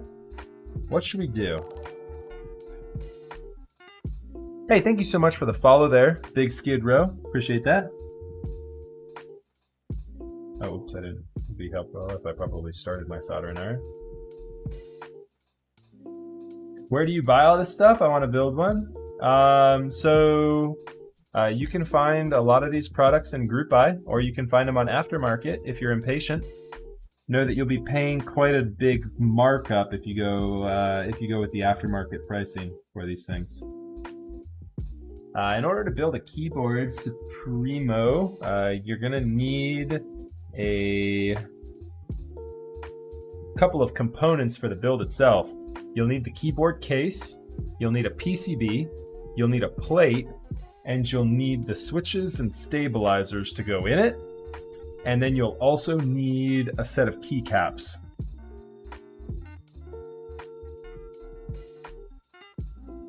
And those are just the raw materials. You're probably gonna wanna get some lube, as well as maybe some springs to swap into the switches and tune the switches up. You potentially want to film the switches, depending upon what kind of switch it is. Or you can just buy, again, all the raw materials and you can send it to somebody that'll do it all for you for a markup cost. My guy who I use for switch lubing is very, very reasonable, in my opinion. Any client that comes to me that wants a keyboard build and they don't want to lube switches, I send them to Milk. And I believe last I checked, Milk is running at about 50 cents per switch. So you can get a very easy, reliable set of tuned switches from him. The nicest tune on the market, in my opinion. Remsky used to be my guy, but Remsky's retired. So, as with all things Supremo, you can be patient, you can take your time, you can join up in group buys, you can wait for things to ship to you after a manufacturing period and a lead time, typically about 3 months to a year sometimes. Or you can say, you know what, I want something now and I'll pay what I need to pay for it. Lubing definitely takes a long time if you're not comfortable with the process. I can actually lube pretty quickly. 3 months to forever. That's about accurate. It's a big problem we have in this hobby, Supremo. Like, there's just a tough learning curve to this hobby, and it's a little bit difficult to break in. But I hope you come across more people like me that sort of emphasize like the anti-gatekeeping sentiment. And if you are totally fresh to mechanical keyboards, welcome. I would join up into the subreddits. There's a mechanical keyboard subreddit as well as a website called Geekhack. But I would stick to like Reddit and like the Reddit sidebar for help initially. That's going to steer you in a lot better of a direction than Geekhack will. Geekhack is a little bit difficult to navigate in and itself, but that's where all the group buys take place. Yeah, it's definitely stupid complicated. It's kind of like sneakers, you know. It's like, you know, something will drop in group buy and it'll sell out in a couple of minutes or less. Lots of demand, very little supply. But yeah, man, good luck to you. If you're just looking to break into like, you know, an entry level, like, you know, keyboard and just want something to get going that's like pre-built, look at I like Leopold's. Leopold's are pretty good. If you want an MX style switch. If you're okay with like a small form factor, you can go with an HHKB, but that's a Topra switch. So it's a little bit different than like the normal mechanical keyboard switch. It's an electrocapacitive switch that's used in HHKB. It's a rubber dome actually that's still in there. But I can definitely recommend the newer HHKBs to newcomers as well. The hybrids and the 3s, those are really nice. The switches are the stabilizers are pretty good in there. They don't rattle as much as the original HHKBs did. So you can actually get like an out-the-box experience that's much better with the HHKB these days.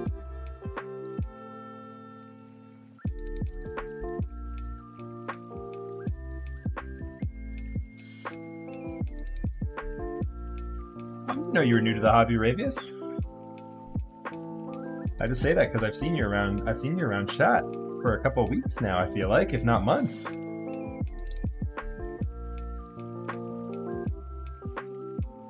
But yeah, my best piece of advice to anyone joining the hobby is you'll start to get disgusted after you see like the aftermarket prices, and the best thing I can offer is just kind of, you know, like be patient, right? Be patient and join group buys. Things are already expensive enough as they are. Don't pay flipper price for keyboards. At least not now. I feel like the market is just so high right now. It's like higher. The market's higher than it ever has been.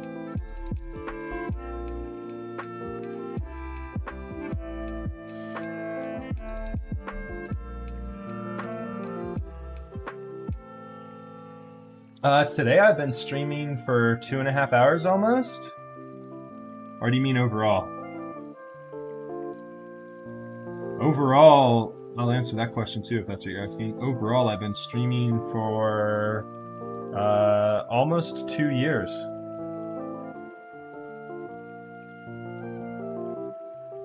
Here, hold on. Can I type something without... I don't have a... Hold on, I'm just going to copy and paste a random word out of a random chat. Brother. And you guys can tell how long I've been streaming from this. No, I need to go into Twitch actually to do it. Paste. Chat. You guys can see. I'm a 21-month subscriber. So I've been on Twitch for 21 months. Now I don't know, you know what? I think I have been streaming for 21 months. Yep. 21 months. I'm gonna have to do a 2-year celebration. I've been streaming for 2 years.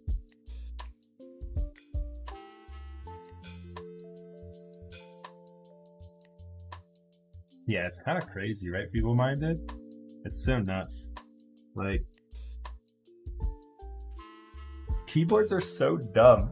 It's so dumb. But you know what's funny? Like, I've met a lot of cool people in this community that I'll probably maintain friendships with for long after I'm done with keyboards. You know, like I'll be done with keyboards in like, you know, right, however long, right, 5 years, 10 years, however long, right? But like the people, like the friends I've made in the hobby, I'll probably maintain for a lot longer than that.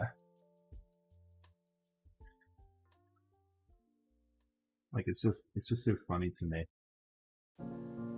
2-year subathon to compete with Teja? I don't think I'm competing with Teja.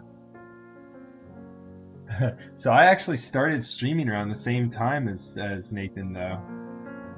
I think Nathan got a little bit of a jump on me, with regards to timing, and he got a huge jump on me with regards to content creation. Like Nathan's sister is actually a cinematographer, and so she's into like video photography and already had like a ton of equipment. And so when Nathan started, his sister was able to like jumpstart his channel with a whole bunch of like really nice equipment. Like he had like Nathan, I remember in one of Nathan's first YouTube videos, he had like $1,000 slider. I was like, dude, what do you have a slider in this thing for B-roll for? Like, and he was like, it's not mine, it's my sister's. I'm just borrowing it. Yeah, he was into photography too. Like, as was I, but I wasn't as much into photography. So I first got into photography in a big way when I had my first kid. And so that was about 4 years ago. And so, oh, hey, what's up, dude? Welcome, someone. Yeah, so that was like 4 years ago because my kid is 4 now. And I used it kind of like, right? I mean, it's nice that all of my equipment for streaming translates so well to taking photos of my kids because I'm able to justify getting gear that I normally wouldn't otherwise because I'm very into that as well. So what started as like, you know, a keyboard hobby has now mutated into both a love for video and audio components. I mean, it's funny. Like, my setup is so over the top. Like, if you're new to keyboards, or maybe you've been in the keyboard hobby for a bit, and you're feeling like getting into like streaming, you don't need anything near what I have to start. You can get away with like 2 webcams and some good lighting. If I were to do it all again, I would focus on lighting first. I know it's boring, but like getting a nice light, spending like $200 on lights is going to get you a lot more benefit than even a nice camera. Like you could have like the nicest camera and shit lighting and it's still going to look like shit. Whereas a webcam, if you have really good lighting, it can crank the ISO down super, super low. And so you don't get any grain or anything. Like it really maximizes the potential you can get out of a $100 Logitech webcam. You know what I mean?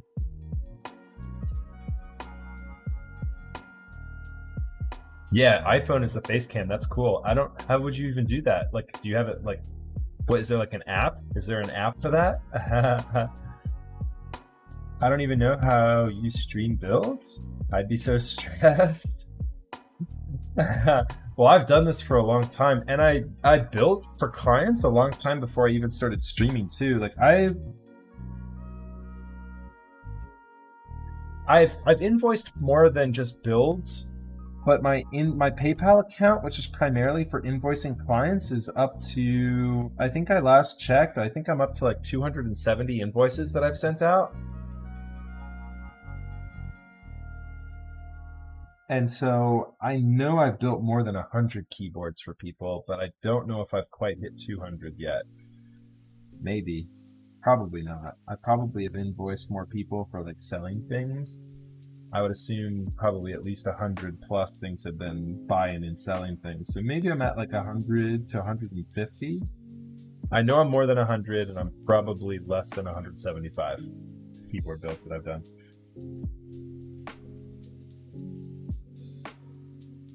So after a certain point, like I don't even think about builds anymore. Like after I've tuned stabilizers, it kind of goes into like cruise control for me. Like soldering, this doesn't like I have a relatively low level of risk right now. Like my tools are good. I'm using good quality solder. Like there's not much I can fuck up. Like unless I fall asleep with the soldering iron like rammed down into the PCB, like there's not much I can do to ruin this thing. And I have no intention of falling asleep with a soldering iron on in front of me.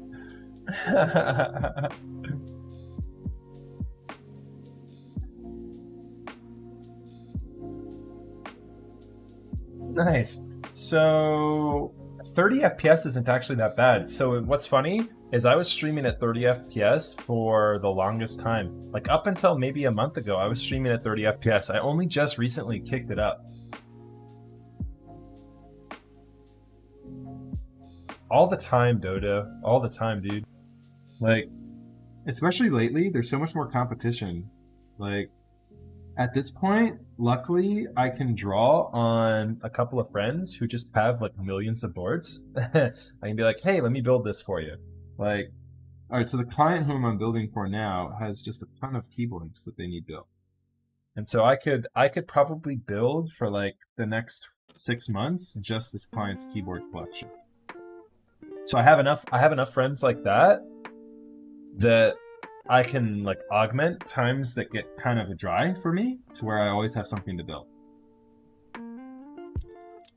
But yeah, I was talking to Diego about it the other day. There's a lot of competition. Like there's so many people that are streaming nowadays that I feel like you pretty much just need to pull from like a pool of local people, because people are more comfortable like meeting up in person and sending something to you, like, you know, dropping it off to you in person. Like people hate shipping their like, you know, $1,000 custom keyboard, you know what I mean? Like it's nerve-wracking, especially in this day and age when shipping something has become political. Get the fuck out of here, America. What the hell? Why in the hell is our shipping system become a political device? Anyways, I don't want to go off on a political tangent, but needless to say, people are nervous, and rightfully so, about sending a $1,000 piece of equipment that is hard to justify as a $1,000 piece of equipment, you know? I mean, it's hard to say to UPS in a claim like, hey, this is $1,000. It's really probably actually worth $2,000, but you know, I know you're not going to, you know, insure it for that value, and you know, I'm going to have difficulty claiming it for even $1,000. But you know, it's a pain in the ass. But yeah. So I was talking to Diego about it the other day, and we're kind of like, you know, talking about the competition in this day and age with all the people now building keyboards for other people. More people naturally are in the hobby, but I feel like it's incrementally grown so much. Before, like keyboard builders, it was like it was a short list of people that built keyboards and streamed. Like the list included Anthony001, Teja Types, streaming builds. Like I was doing it. Who else was streaming builds earlier on? Lightning started pretty early. There were a couple other people that I'm forgetting. Who were some of the other earlier, like Apiary and Alex Otos and Minterly? They're pretty new. They've gotten popular really quickly, but they're still pretty new, right? Like they're newer content creators and keyboard builders. But they probably have a lot more people sending them stuff. But then, you know, what I laugh about with Diego is like they're sending stuff to like Apiary, and then they're getting, and like Teja Types, and then they're getting angry when they have to wait like 3 months for them to turn around a keyboard build. Like, I mean, what do you expect? Everyone's sending a keyboard build to Teja right now. Like, if you get in his queue, it's gonna take a long time to get it back.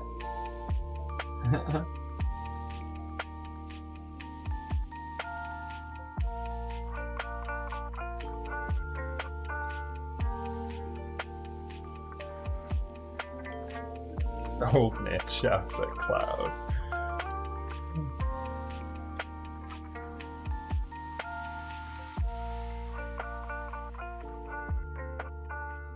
So Dodo, I think the best bet is like finding those people local to you for expanding your clientele.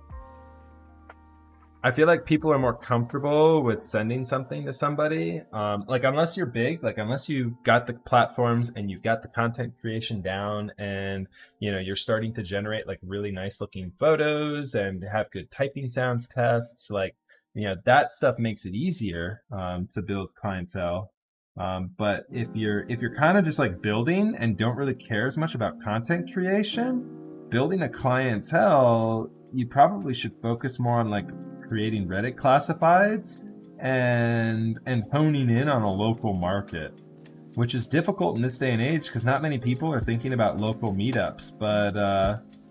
But yeah, I mean it's a bit of a hustle for sure. It's a good question.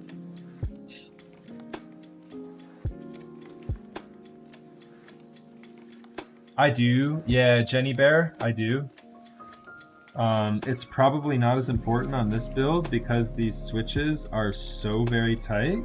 But as a general rule of thumb, I do always push each row. As I go row by row, I push each one in.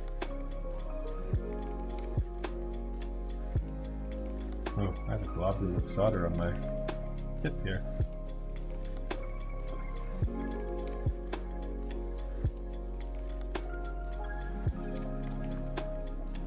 I feel like this one right here might be a little bit loose.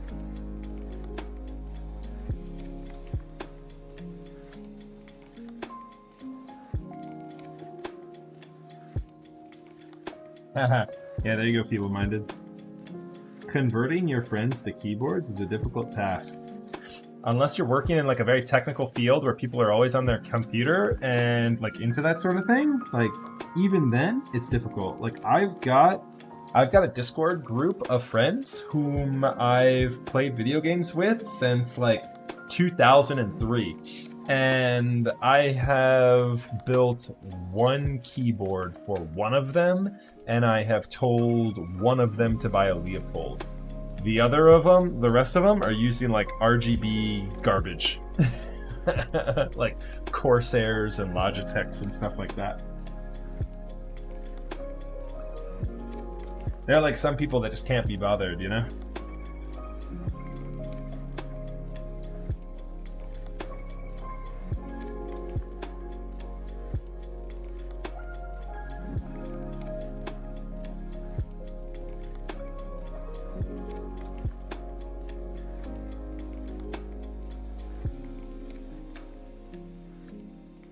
Oh, you're up at West Point. Yeah, yep.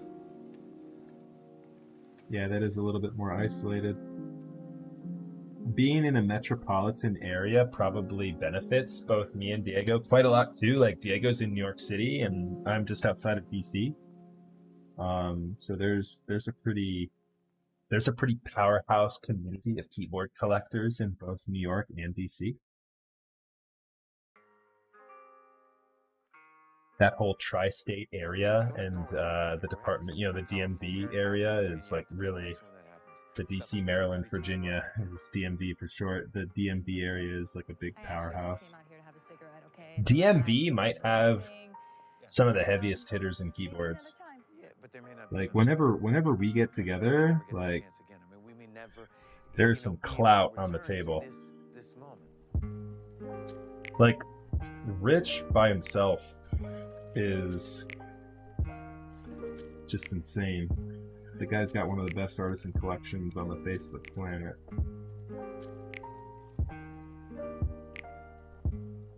I don't know if you guys saw the stream marathon where I had Rich Armendis on stream. Rich is a local collector who's a great buddy of mine, and yeah, he's just got an awesome collection. He's just an overall awesome guy too. He's just a really nice guy.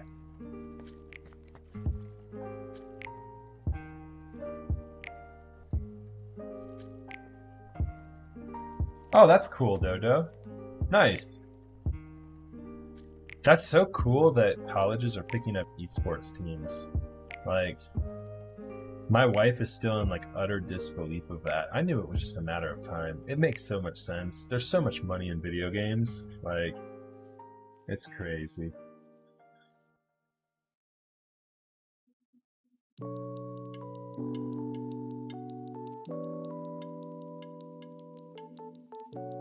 I am delaying on this soldering stream. Talk about wasting time. Well, not wasting time, because I'm chatting with my crew up in chat, but I've been taking my sweet ass time getting these switches soldered. So let me focus in on this for a second. I can do my quick little salesman pitch here too, guys. I've been streaming for almost 2 hours and 40 minutes. For the next 2 minutes, you're going to have to deal with a little bit of salesmanship. So I want to shout out a couple of sponsors, and I want to say thank you as well to chat for tuning in. So chat, I appreciate you all. That's first and foremost. You guys are the reason I do this. I love chatting with you. I love building your keyboards. So please, we're just talking about it. Growing your clientele base. If you guys have a keyboard you need built, feel free to send it to me. Hitting me up in Discord is the best way to get a hold of me. That is linked down below in chat. Real quick, I want to say thanks to, who should I do first? Let's do Zeal PC. ZealPC.net. You can find an affiliate link down below that goes a long way to helping support my stream. Zeal is a fine purveyor of keyboard goods. You can find the latest of the Zelios, Telios, Xylens, and Helio switches on his website, as well as the Zeal stabilizers. We're still some of the finest in the game. And at this point, I feel like aftermarket prices from most of these vendors on Duroc and other stabilizers are catching up to Zeal pricing. They're about $30 on Zeal. They're about $20 everywhere else. You really get a good product from Zeal. And if you're on Zeal's website and, like I said, feel like kicking back a little bit of money to the stream, it goes a long way to help support me. You can use my link listed below to support this stream. Thank you so much for that. Next up is mintautumn.com. Mint Autumn, Jax Static. Jax is an absolutely incredible guy. Yeffy, what's up, buddy? Yeffy's up in chat. You're right in time for sponsor reel, Yeffy. So Jax Static is an absolutely wonderful lad, a fantastic guy in the keyboard community.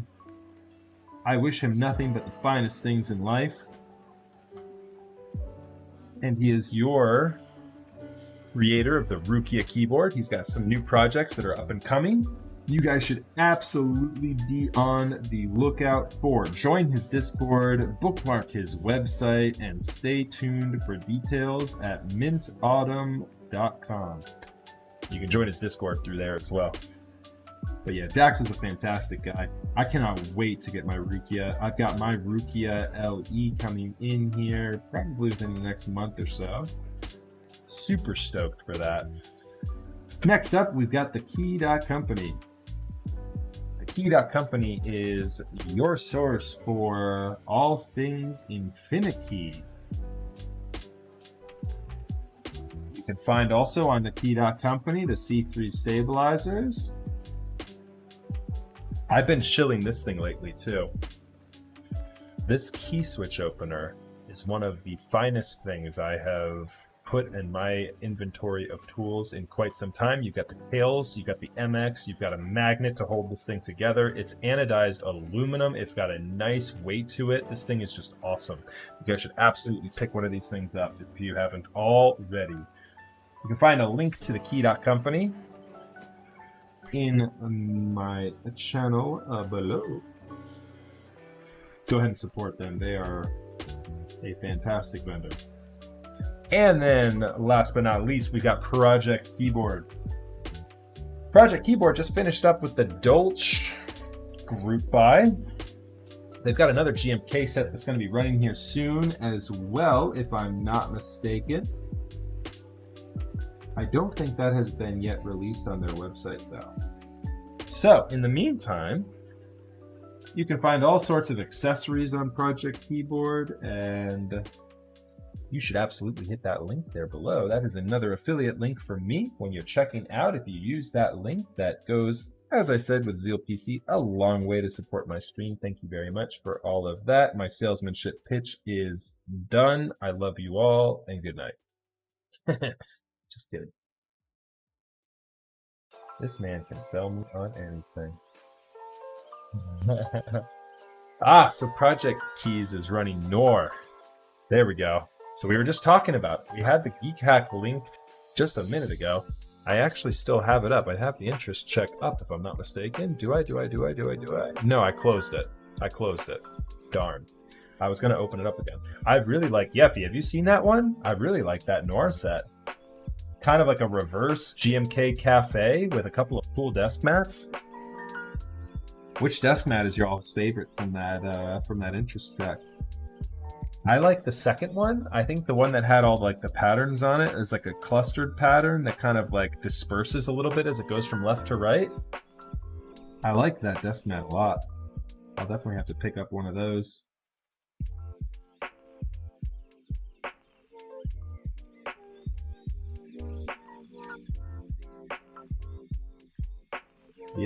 Yep. I would agree with that. I don't even know. Can you call it a sleeper set? It's just gone into interest check. It's hard to tell if it's a sleeper set so far. It's too new for that.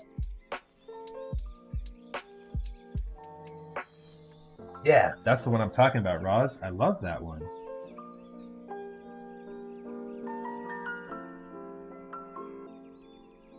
Yeah, Josh can pick them. Josh is the owner of Project Keys. He could pick a GMK set. I like those sets he runs. He ran Masterpiece. He ran Sumi. Wait, was Perestroika ran on Project? Or was that run on Prime? I can't remember. I could be wrong on Prime, too. Where was Perestroika ran? I'm about to pick that set up. Yeppy, have you seen Perestroika? You Russian bastard. You would like that thing, Yeffy. It's got the Cyrillic alphas. It's the same play as Masterpiece. Masterpiece having the all hiragana legends. Perestroika has the all Cyrillic legends. And it's red. It's red and it looks kind of like Hamon. So you know me. My never-ending hunt for Hamon has still continued to this day. I cannot find a decent price for Hamon. At least not quick enough. I'm not fast enough on my clicks.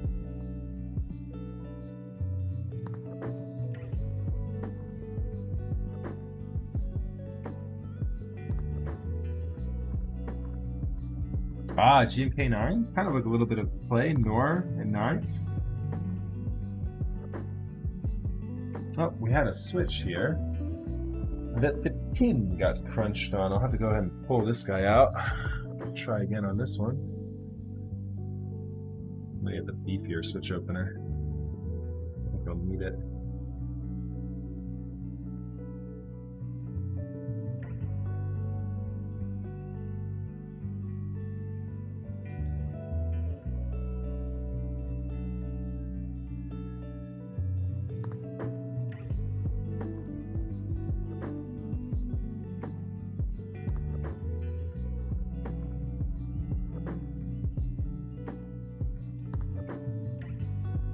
I've only used the regular top. I've not used the milky top. As anticipated, putting these switches in the second time around is so much easier. Yeah, I love Perestroika. Did Yeffy pop in, wave at us, and then leave? You're such a tease, Yeffy. Where are you?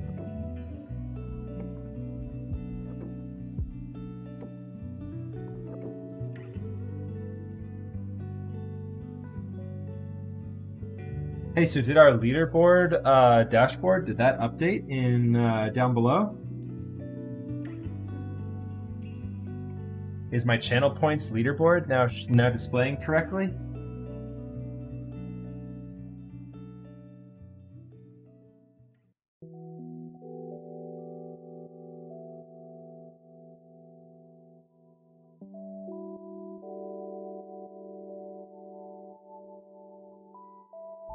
I have a question. Chat, is there a feel difference between the milky top and the clear regular top Zeals housings for the Telios?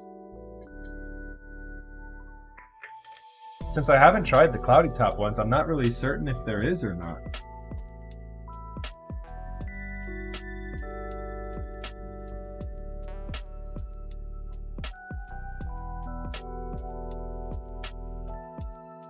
I can tell with this build, I might need to loosen the spacebar up a little bit.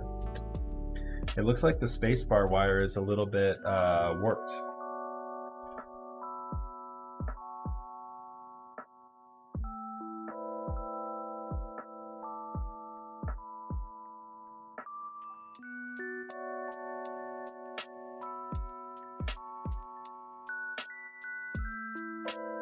It's the last row, chat. We're almost there. Santiago, thank you very much for the follow. Appreciate that. That's not the same Santiago who's made my cables, is it?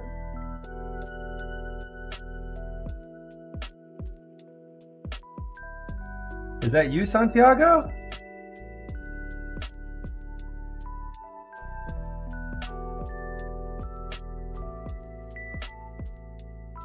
Ah, okay. I thought I would ask. I've used a couple of cables from Santiago before in the past, and so I wanted to double check and see if that was you. I've actually come across 2 switches in the past, 5 or whatever, that needed to be pulled here. This guy right here had a bent pin as well.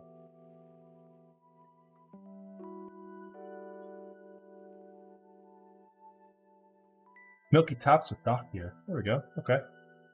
Good to know. So the Telio V2s actually improved the sound so much. I mean, I don't know since I haven't done a side-by-side comparison on the Milky ones. It sounds like the Milky ones might sound even better than the clear tops.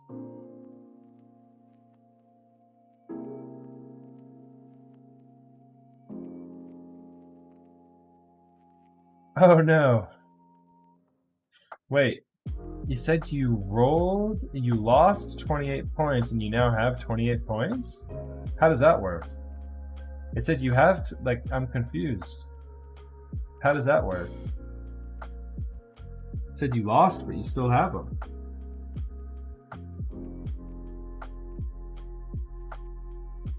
I'm confused now. I feel like the Matrix boards, you either love it or hate it. Well, the 2.0, I feel like the overall consensus has been love it from everyone. But I think with a lot of Matrix boards, they get a little too crazy with like the modularized components. And so some people like steer away from them because of that. And some Matrix boards have issues with sound acoustics.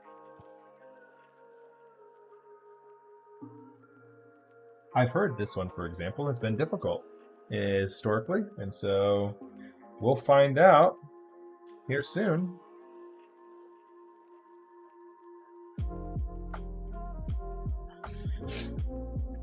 Okay.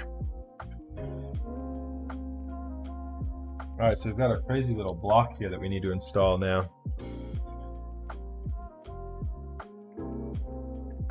We need 1, 2, 3, 4 of these guys.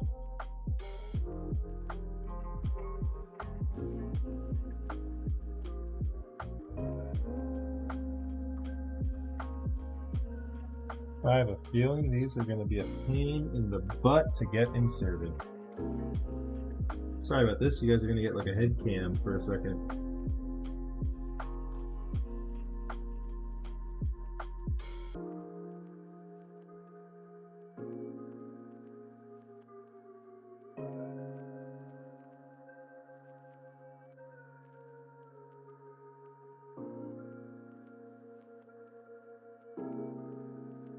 Yeah, the 1.2 sounds really good. I like my 1.2 a lot.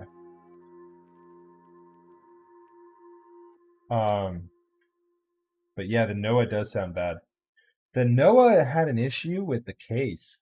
Like the case straight up on the Noah is not good. Like not good. Like it doesn't have enough hardware in the case, and so when it mounts together, you can literally like tap on the case and it like makes you hear like a reverberation noise. Oh shit. You're not missing much, chat. If I like slide off camera a little bit, I do apologize. I'm trying to keep it on camera, but what I'm doing right now, I'm just inserting these LEDs. I got 2 more to insert.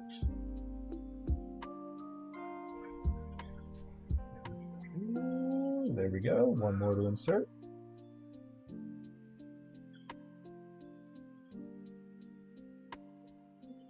Trying to get to 2.0 ADD if we get the Noah.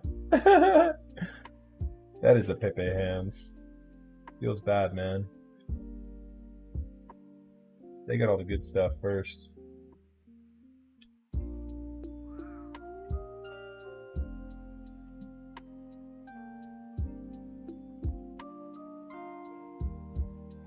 Okay, so we're gonna do, in this guy, I'm gonna tent that up just a little bit.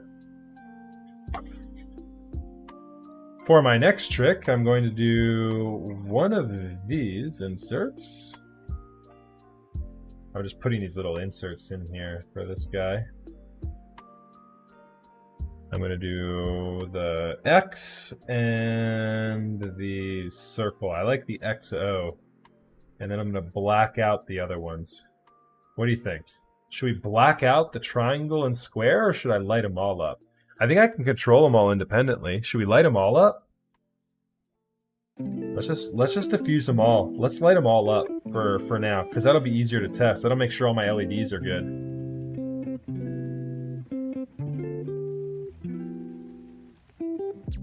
You know what's slightly aggravating? One of these LEDs is larger than the other, one of the diffusers.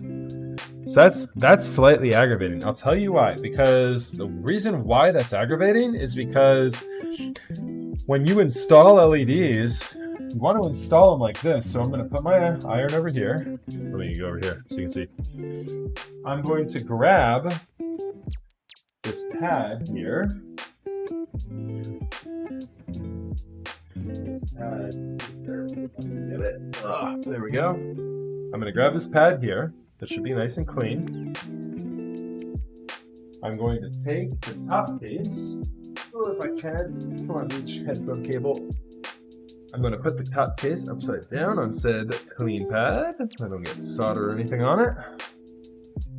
Here's what we're going to do. I want the X like this. That looks good there.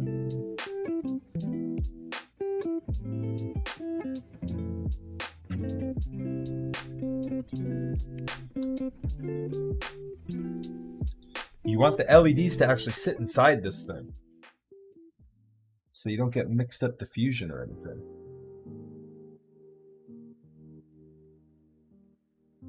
You know what I'm going to do? I'm just going to bend these a little bit so they don't go anywhere.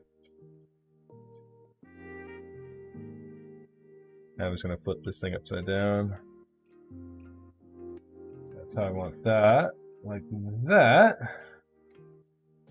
And then let's drop this guy in here.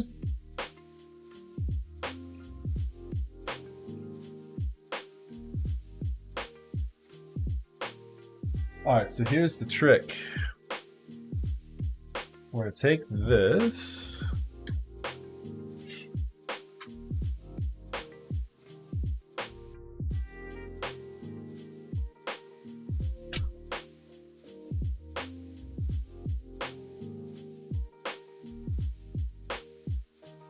You like the aesthetic of the Noah? It's a little bit too much for me, I think.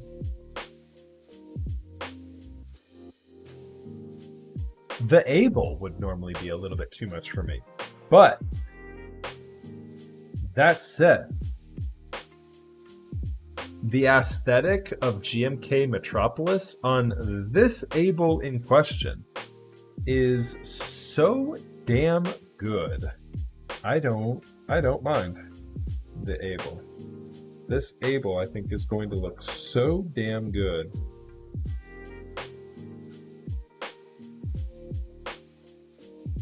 No, it just kind of sits there. I don't have cutouts for the plate, so it kind of just sits flush with this case here as I have it right now. Oh, top mount.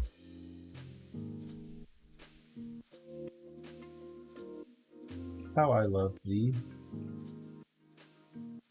Alright, so the plate's in position. The little cube is in position.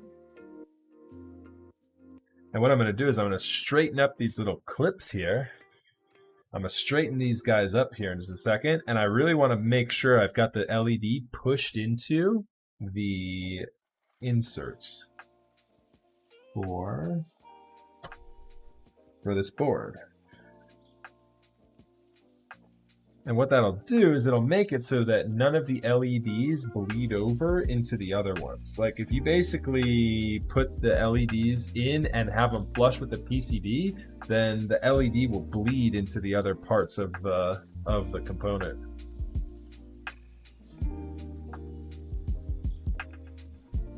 So I'm going to try and push that down. That one's in a good spot.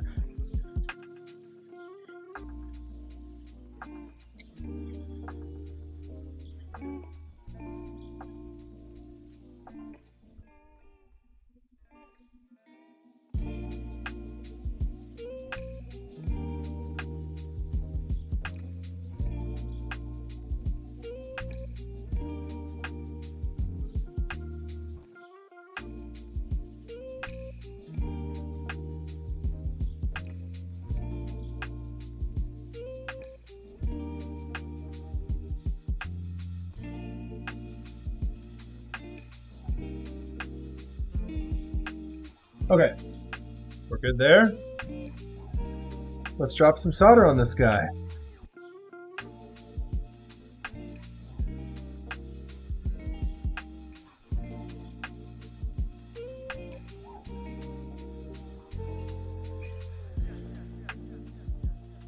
This is another one of those like sorry in advance type things. I'm going to be pretty close to this to make sure I get the solder in the right spot. So I apologize if you guys can't see what I'm working on. Know that I'm just soldering in these little pins one at a time.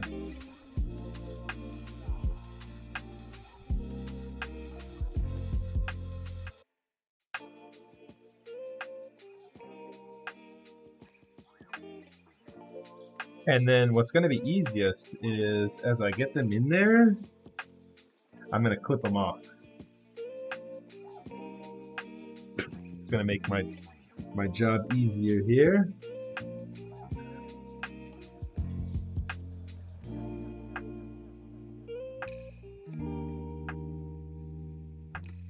Can't really see if I got this one. Yep, I did. Hey, thank you very much for the follow there, Surinom. Appreciate that.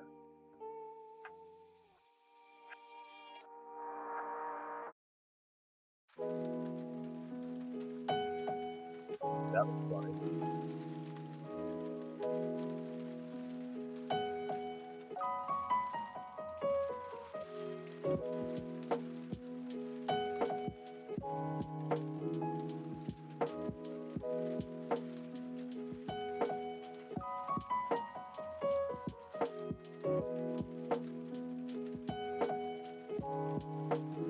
You know what I might need to do?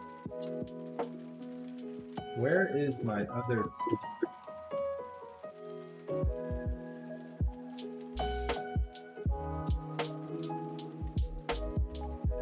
I think I benefit right now from using a thinner tip.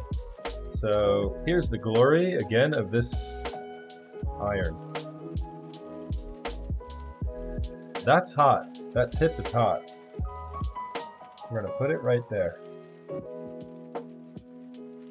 And we're going to install this guy, which is a much smaller needle nose tip.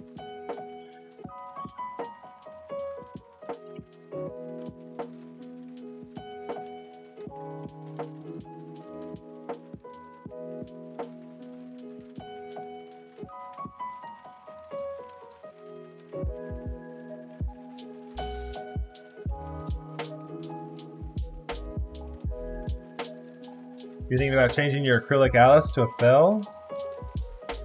Fell's nice. I like fell.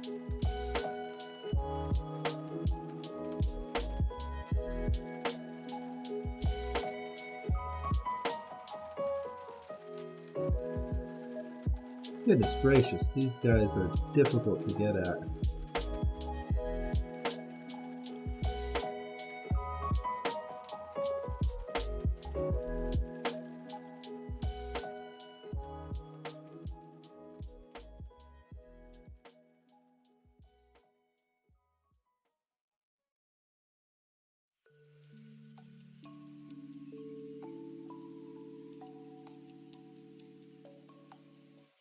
Okay.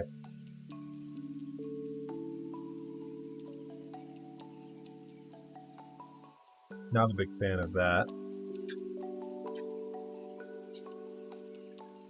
This tip, every time I work with this tip, I'm like, why do I even bother? Every damn time. Just stay on this tip. Just stay on this damn tip. I thought it would be a good one for this job. I honestly did. The intentions were right. But man, oh man. Sometimes, just no bueno.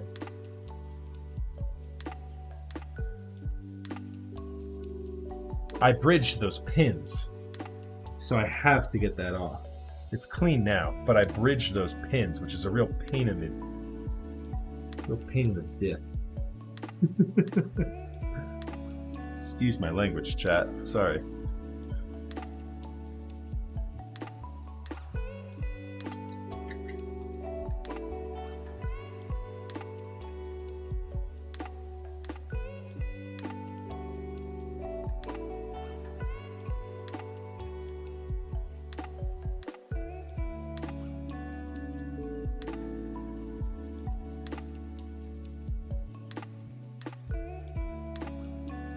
God's name.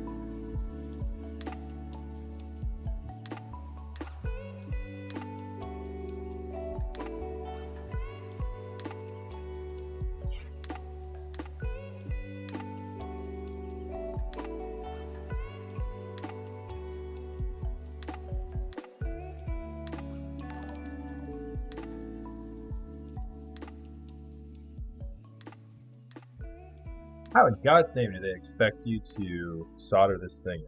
I don't get it.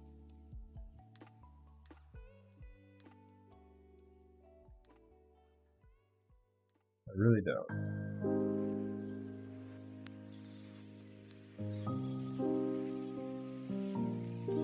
I might actually have enough in there. I might just need to like make a mess of it and then wick it.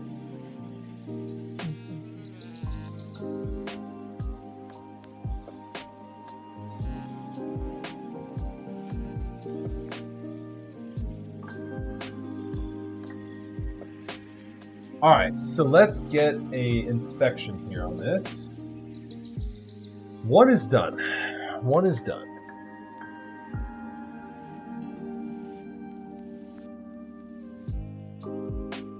Unfortunately, it's very difficult to tell if I've bridged these connections. So what I'm going to do is I'm actually going to take a picture of this with my phone. If you don't have a good enough magnifying glass, you can take a good picture of it, and then you can zoom in on your photo.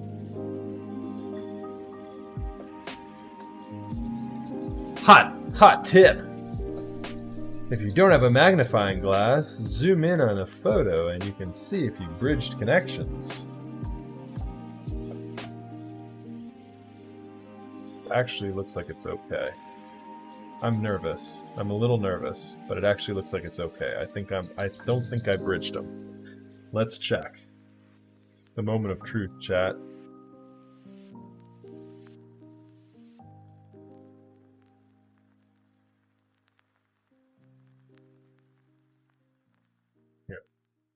distance here. 4 foot.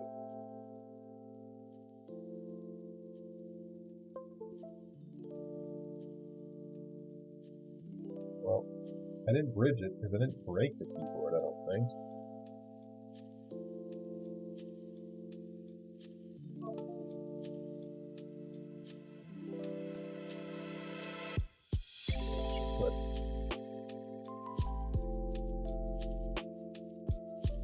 I don't know if I have the RGB actually enabled though. That's the other thing. Kind of a problem.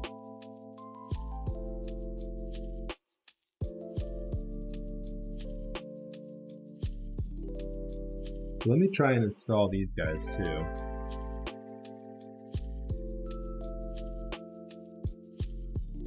One to the left, one to the right.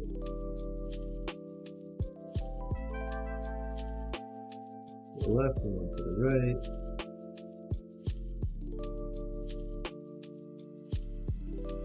Okay. Let's see if we can get up in here.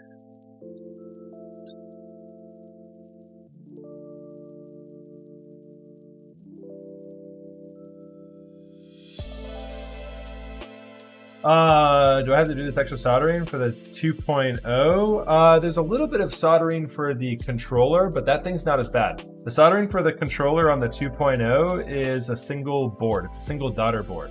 So you don't have to do all these little LEDs that I'm doing right now. So to answer your question, no, you do not.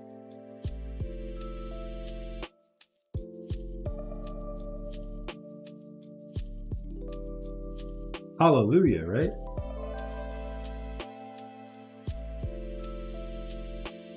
Okay, so that one's done. And let's see if I can do 2 at a time. Let's do this one and this one.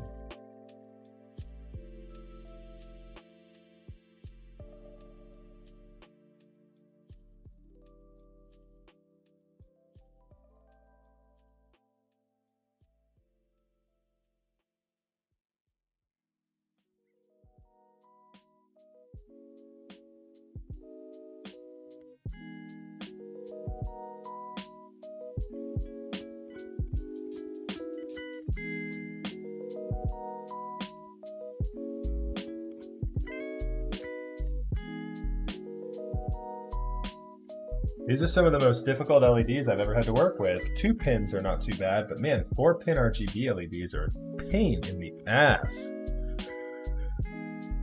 All right, so we need to wick this for sure in the middle.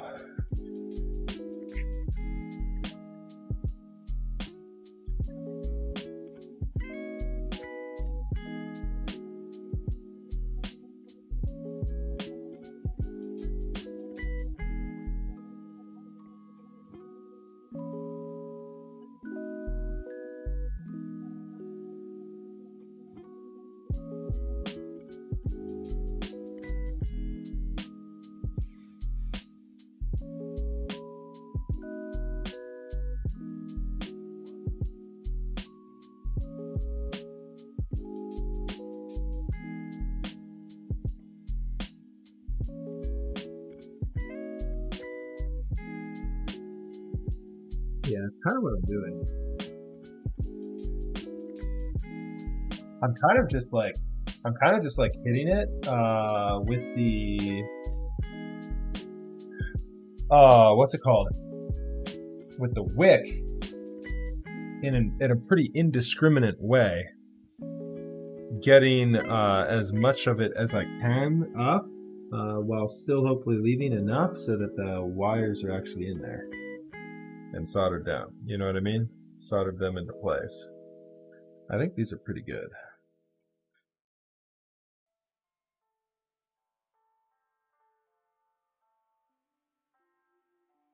This one's a little flying up into oblivion.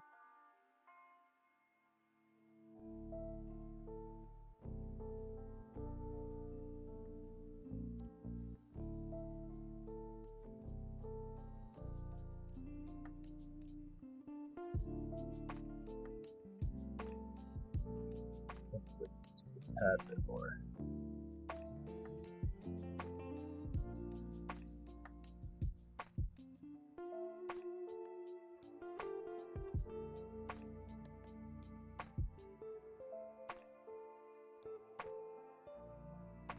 Heating? Come on, heat up. Come on, iron, don't go to sleep on me. That damn iron going to sleep on me.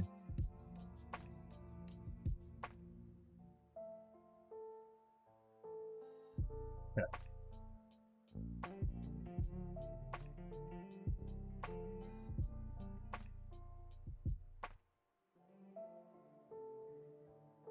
That looks good now.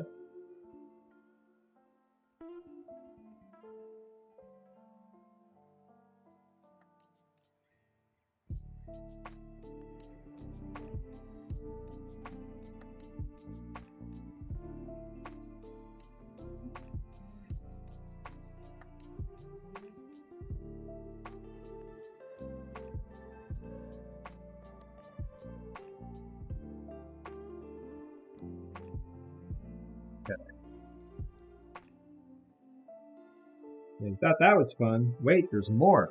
Now we get to be even closer to the case. Oh yeah. I'm literally just going to touch this down the side on all four of them. YOLO. YOLO, chat, let's do this.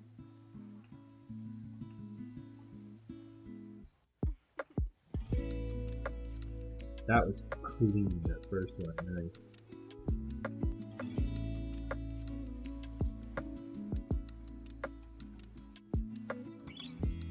Alright, the second part was not clean, but that's all part of the strategy. What we're going to do is now we're going to wick this thing up. The ones that got bridged.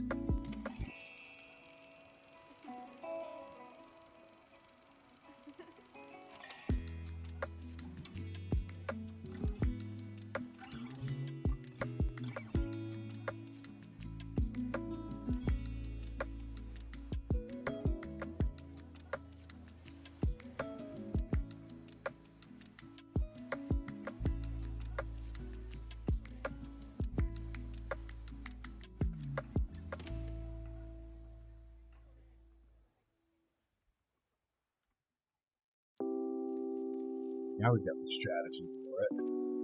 Now that we've done two of them already, struggled through them, we got the strategy down now. Do them all to the same side. And then when they're all on the same side, they're all done, then you can just wick up all the excess. Question is, do I have enough solder on each of these joints? I'm going to take a picture of this real quick.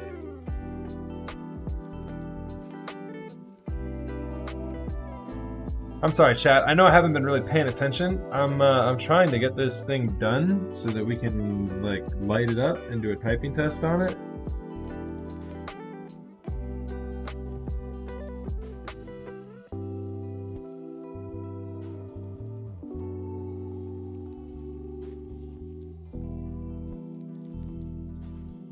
I think I wicked too much off that thing now. Damn it.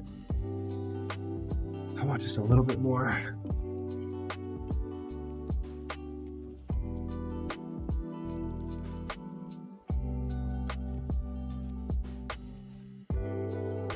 Okay.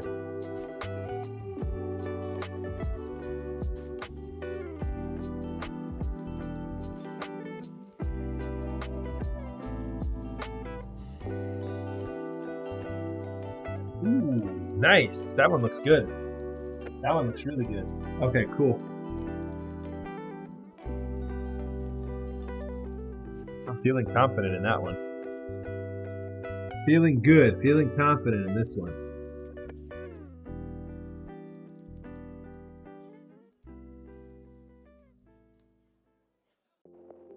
That's nice. Okay, cool.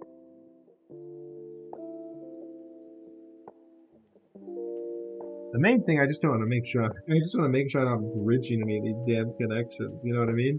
You bridge the connections, you could like burn out your PCB. Like you could cross data and power, and you could burn it out. So like I don't want to jack that up.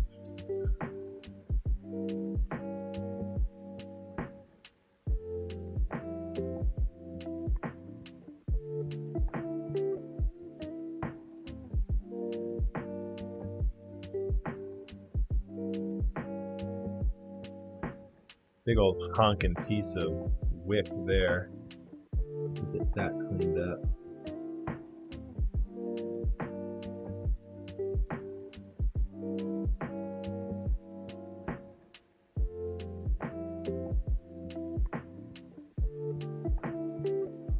Wick, you are magical. I think I just did that one on the first try. Literally on the first try.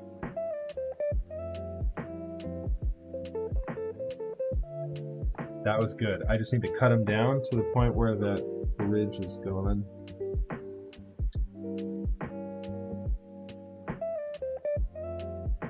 All right, let's pray.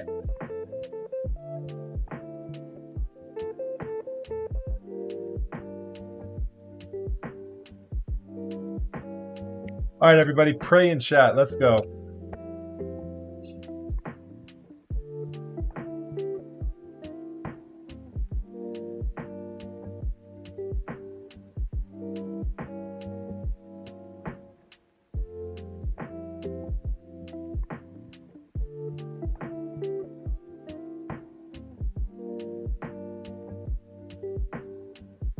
I don't think I see anything bridged here.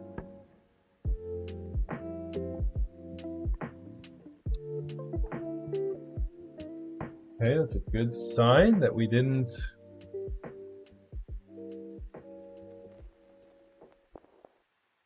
This is a good sign. Is it scroll lock to control the... I don't know how the LEDs turn on. Anyone know how you turn the LEDs on?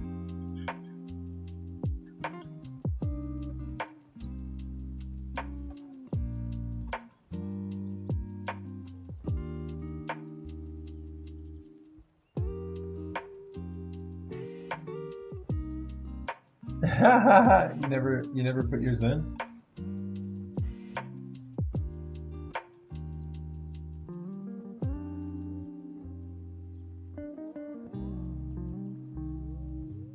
Oh, thanks. Yeah, I love Chad. I love Chad.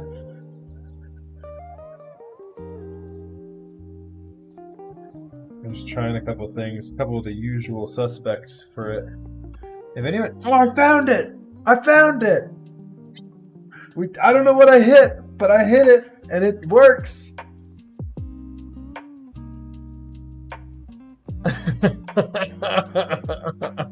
I legit don't know what I hit. I have no clue what I hit. But yeah, look at that. It's legit PlayStation. It's circle, square, X, triangle. It is legit PlayStation. That's so funny. That's so cool. I love that. I love that RGB. All right, let's clean up the desk. Let's dress this thing up, and let's get a typing test on. Hopefully it sounds good. All right, RTX voice is getting turned off. You guys should be able to hear now. A little bit. Yeah. Okay, you should be able to. All right, so hopefully, pray I don't lose my mic. If I do, my microphone will be back in like 2 minutes if I lose it here. Hold on. Test. Okay, good. We're good. Sometimes I lose my microphone when I turn that fan off. But I didn't tonight. We're Gucci. All right. Is this guy hot still? No, he's not. I don't even know why I take this fucking tip out. This fudged up tip is so worthless. It's so thin. It's so thin. It's totally worthless. All right. Let's unplug the soldering iron, put that up there. Move that out of the way, move that out of the way. Okay, we would need the hardware still. Let's close this puppy up. All right, so again, we are not doing any sound dampening yet. I repeat, there will be no sound dampening on this keyboard quite yet. I will do some testing with that, and I will upload alternative videos to YouTube, letting you know what things look like with the sound dampening and stock side by side. It'll work so much better than me trying to do it on Twitch. If I try and do it on Twitch, you guys won't remember what the non-dampened even sounds like. So if you guys aren't already, hit up that exclamation point socials. Subscribe to me on YouTube. I've got some Soho Switch review coming out here in the next week or so as well. Probably next week, after I build up the physics. And I will also upload the Abel with both variants of typing tests included.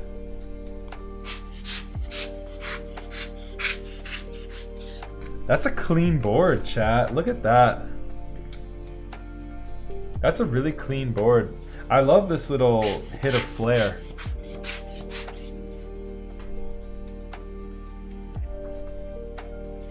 Okay, we're done with the hardware for tonight. We can go ahead and close that up. Chat, bear with me for just a minute or two. We're gonna go ahead and clean the desk up and get ready for some typing sounds.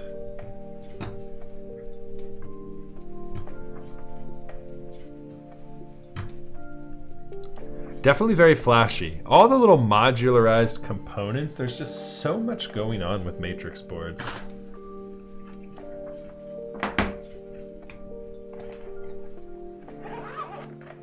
So much going on with them. Okay, there's components in there I need. There's components in there that are trash. I'm gonna move this over here so it doesn't fly all over the place when I move the desk mat to the floor. Okay.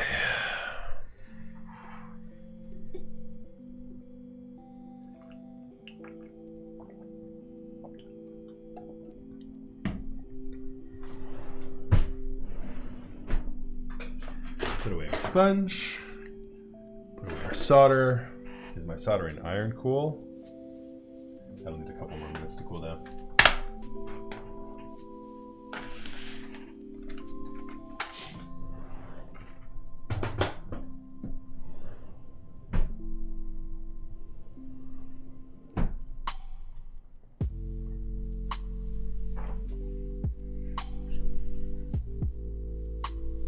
They're definitely different, that's for sure. Matrix gets thumbs up for original design, for sure. They're definitely different.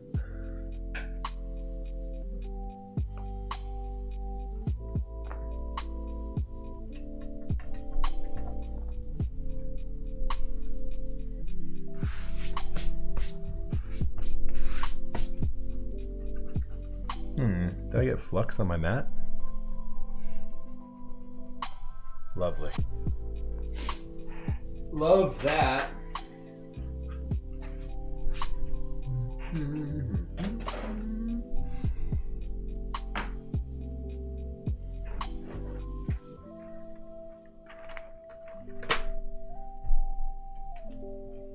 What do you think, chat? What do we need for colors here? We need a little hit of red for the spacebar. What do y'all think?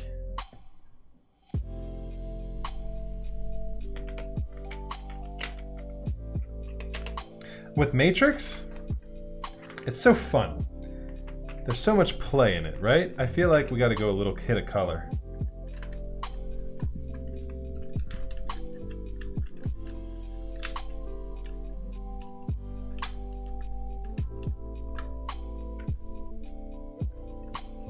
Yeah, let's do it. Let's do the hits of color. We're going live.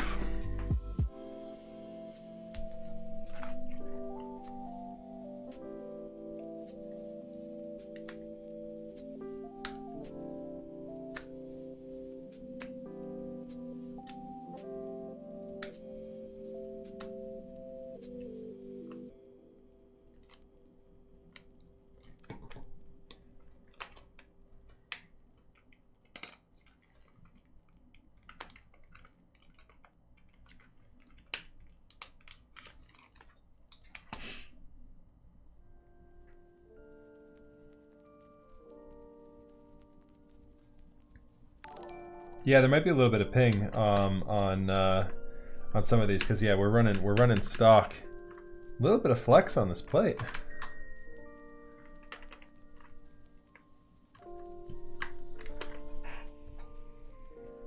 I hope not. I hope it sounds really good, but it might be a little pingy. We'll see.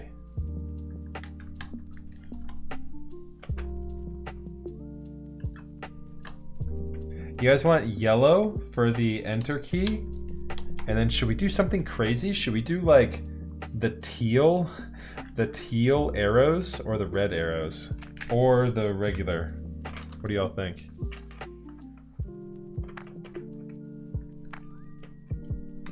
We could also do a yellow escape key.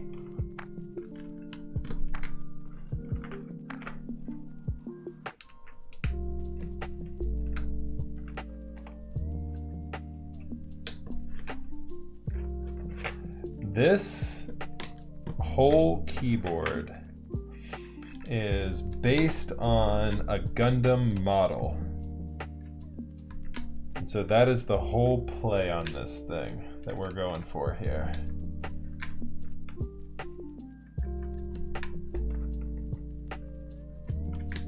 So for fans of Gunpla,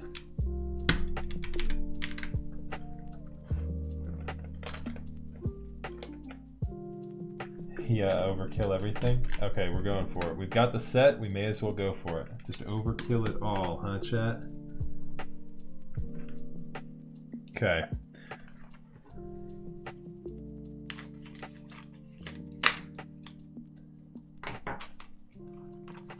We're gonna go for the escape.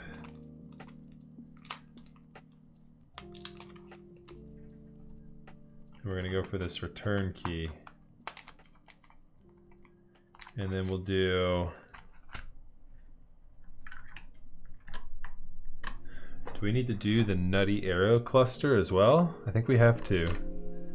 Should we do the arrow cluster as the same as the spacebar? Or should we do the arrow cluster in just a totally funky, weird green?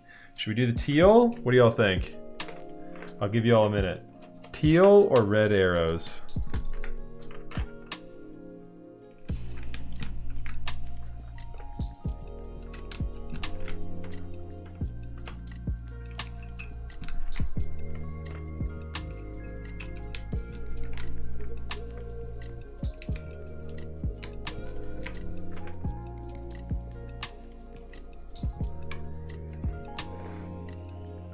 Oh man, Yeffy, look at you. Yeffy's a big roller. Yeffy's not messing around.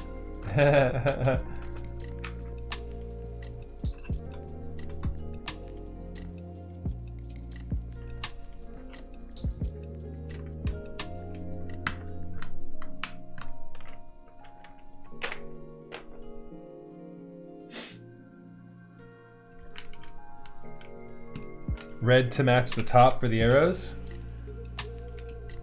There's a vote for the red. I think the red would be kind of cool because then you have also the playoff on like the escape key and the enter key, and then you have the arrow key and the space bars playing off each other. I agree. I think the red would be kind of good. I think the red just makes more sense. The teal's a little out there. I think we needed to do... We could have done all teal accents, but I don't think that would have been as good with everything else. I think the red actually works a little bit better.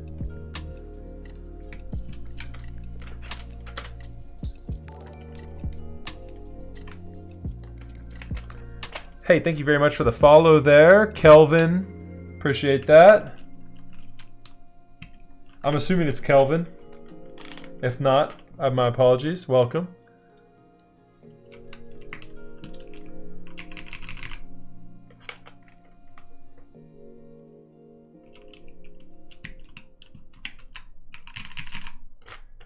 I figured out the gambling, as you see here, Yeffy. I figured out how to add gambling. Is the points leaderboard working, Yeffy?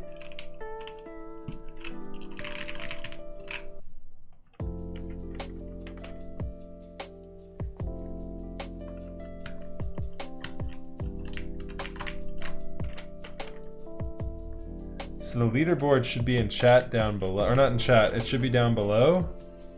You should be able to see your points leaderboard in the overlay. I have an overlay, or not an overlay, it's just a panel. It's just a Twitch panel.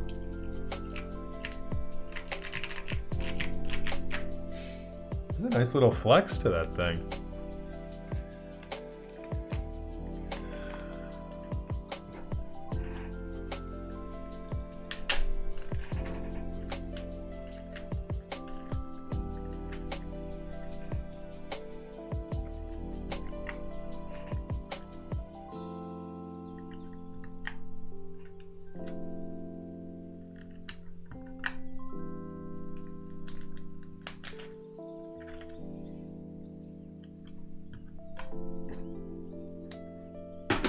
That's nice and aesthetic.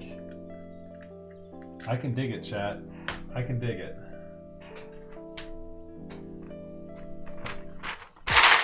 Oh no! That's a rip. Let me get an F in chat. We just bounced some keycaps.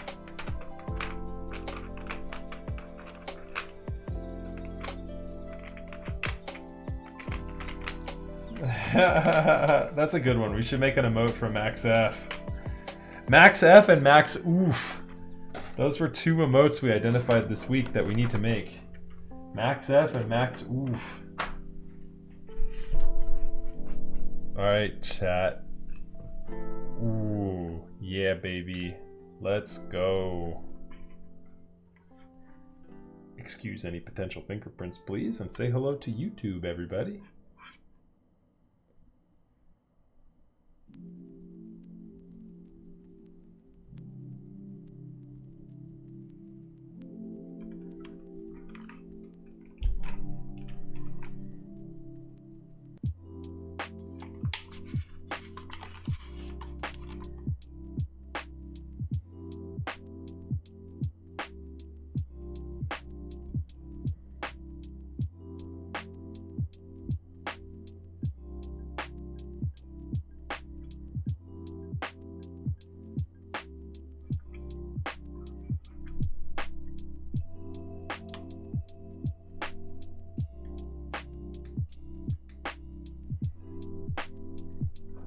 And wait for it.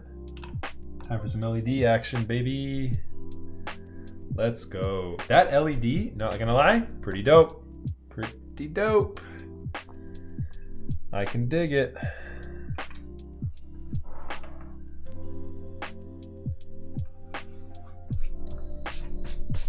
All right, chat, as usual, I'm gonna go wash my hands real quick. I will be back in just a moment and we will do some typing sounds.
Oh God.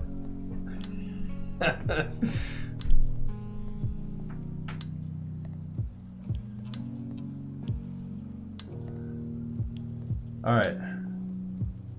Let me pause this.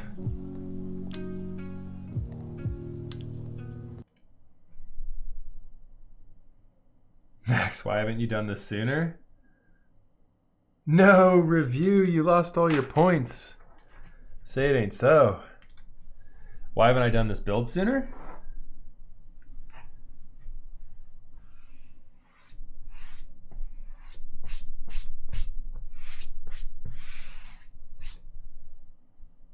I think it's so over the top. It's absurd. I think it's so over the top. I love it. I love it. I think this keyboard is just dumb. It's so good. I love the LED cluster. It blasts out and it's throwing the highlights off on the camera so you guys can't see it as well, but it is so good. It is so good in person.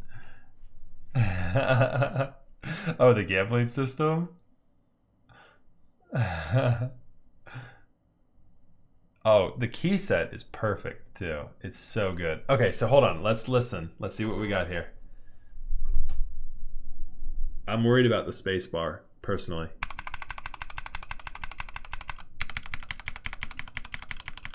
Yeah, definitely pingy, for sure. We expected that.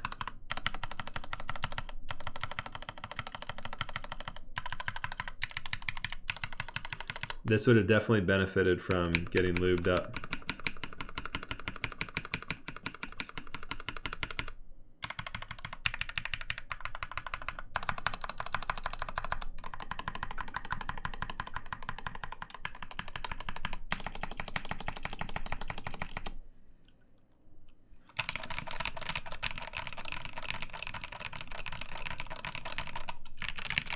I thought I had better TTV on.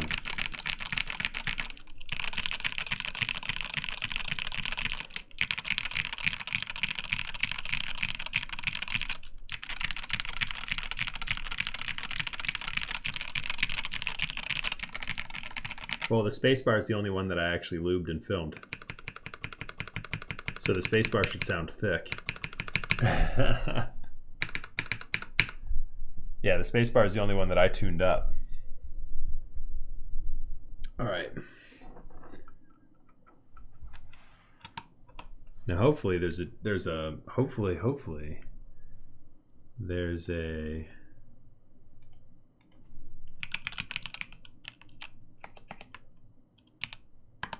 hopefully there's a Metropolis theme on here so we can complete the look.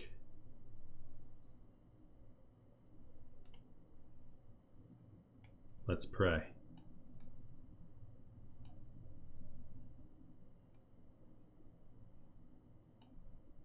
What do you think, chat? Will we have Metropolis? There's so many. There's got to be a Metropolis.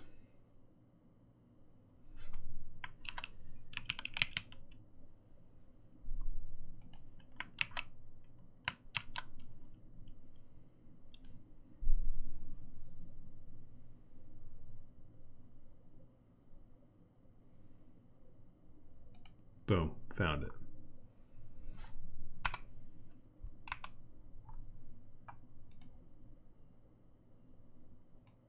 Oh yeah, chat, we did it.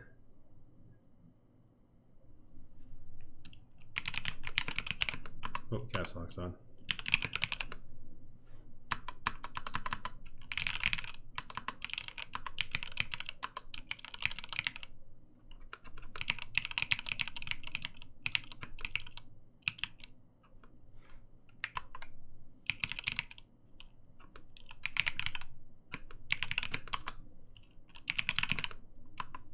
Why is caps lock stuck on?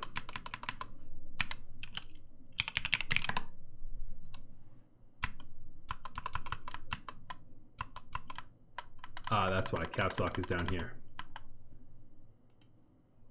Crazy funky matrix keyboards.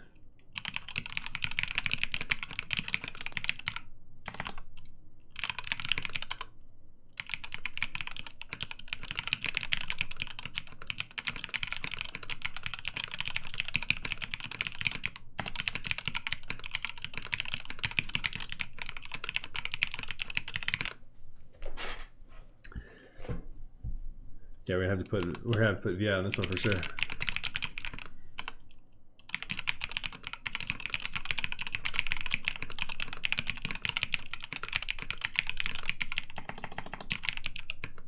There's absolutely a play to be made filling this thing up.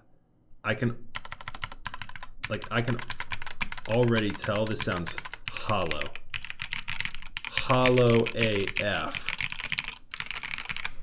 It's not just switch ping. Like there's a hollow metallic sound to some of these switches.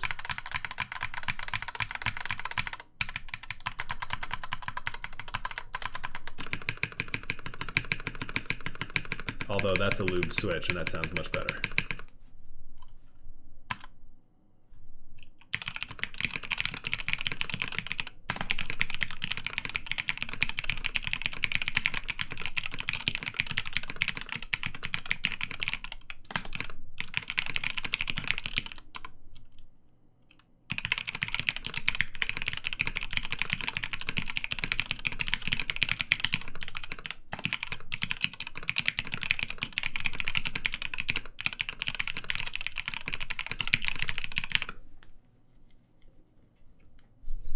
Yeah, so definitely need to have it lubed.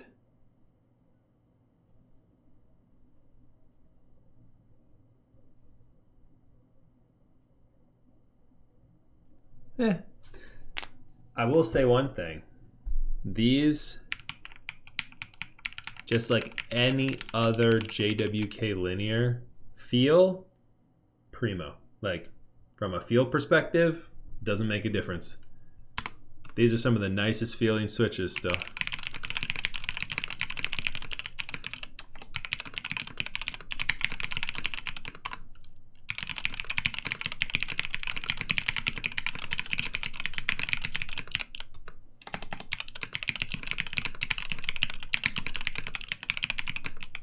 Yeah, you just need to, you gotta have them lubed for the sounds.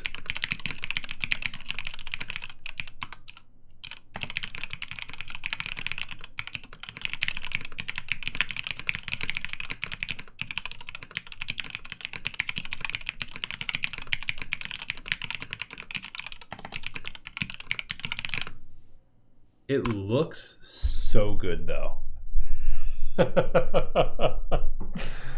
I love the look of this keyboard. I can't stress that enough. Like, let's just bask in all the glory that is this keyboard. I need to figure out how I turn this thing on. I legit don't know what I did. I'm sure there's some cool... I did something. Now the LED was like... It was like dots now.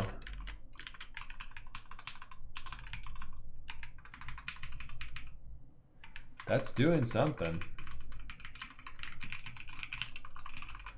I don't know what, but it's doing something.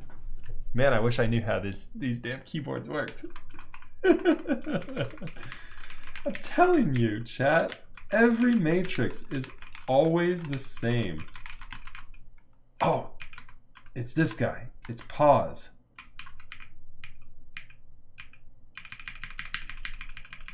I'm doing something there.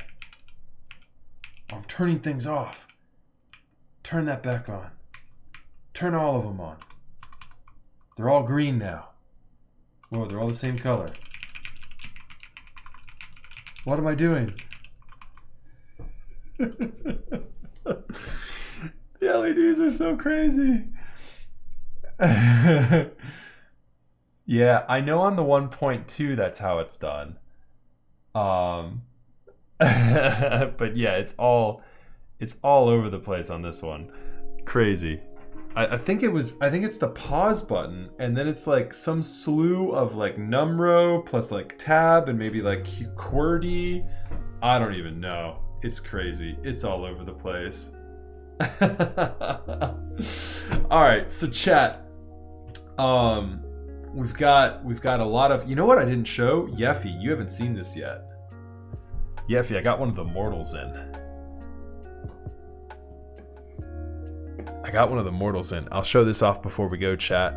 This is brand new mail day material here.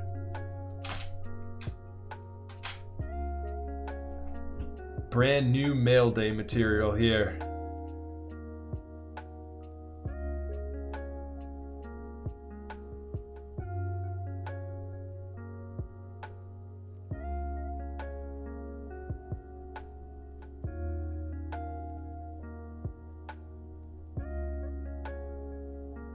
Yeah, this is the Taro. This is from the Taro Brocap sale.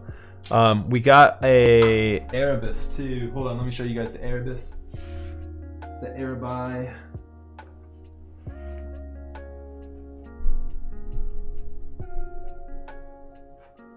It's not a good match, but this is the funny part. When I turn my light boxes off in this office, I can't tell that this is a different color than 8008.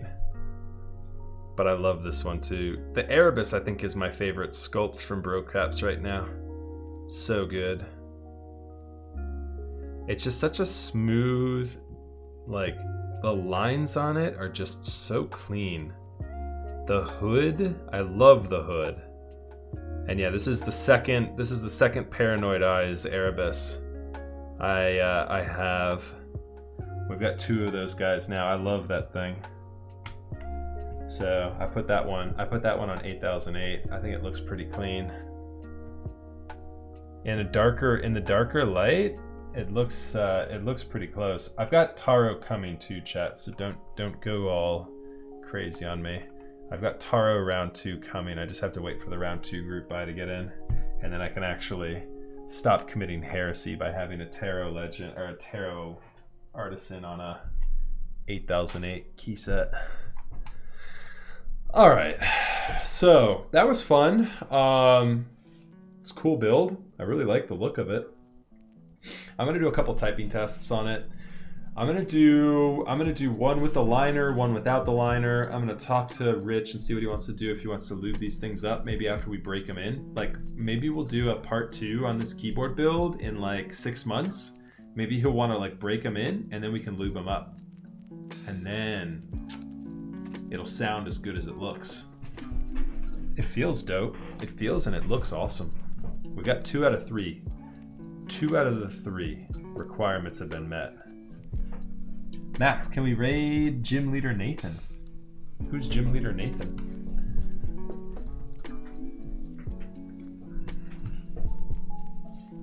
We can definitely raid somebody. Gym Leader Nathan. Is he doing keyboard content? Ah, he is. Yeah, I don't have anyone else on tonight. Franco's just chatting. He's not doing keyboard content, so yeah, let's raid another keyboard creator. I'm not following this guy, so yeah, we can definitely raid him. Oh, I've seen this guy before. He was on the keyboard stream thing or whatever a couple days ago with Huey and Diego and Hugo. I saw him on, like, he had like a little snippet on there. Yeah. We'll raid this guy. Okay, chat. So we will be back on Thursday. Thank you so much for tuning in. I appreciate y'all. Feel free to follow if you have not done so already. Join my Discord. I send out notifications when I'm going live. I'm typically Tuesdays and Thursday nights, but you'll also see me every now and then on some impromptu streams. You know, I throw them in every now and then. So you're going to want to join up in Discord so that you get the notifications when those go live. And I'm going to also tweak that gambling thing. The gambling thing is not right. You guys aren't accumulating points fast enough. So I'm going to start fixing that. Okay, so I'm raiding Gym Leader Nathan. Yeah, here we go. I got him. Start raid. That's a good one. Thanks for that recommendation there, Ross. Appreciate that. Okay, chat. As always, I love y'all. I will see y'all Thursday. Have a good night, everyone. Have a good Wednesday. And we'll see you Thursday. Peace.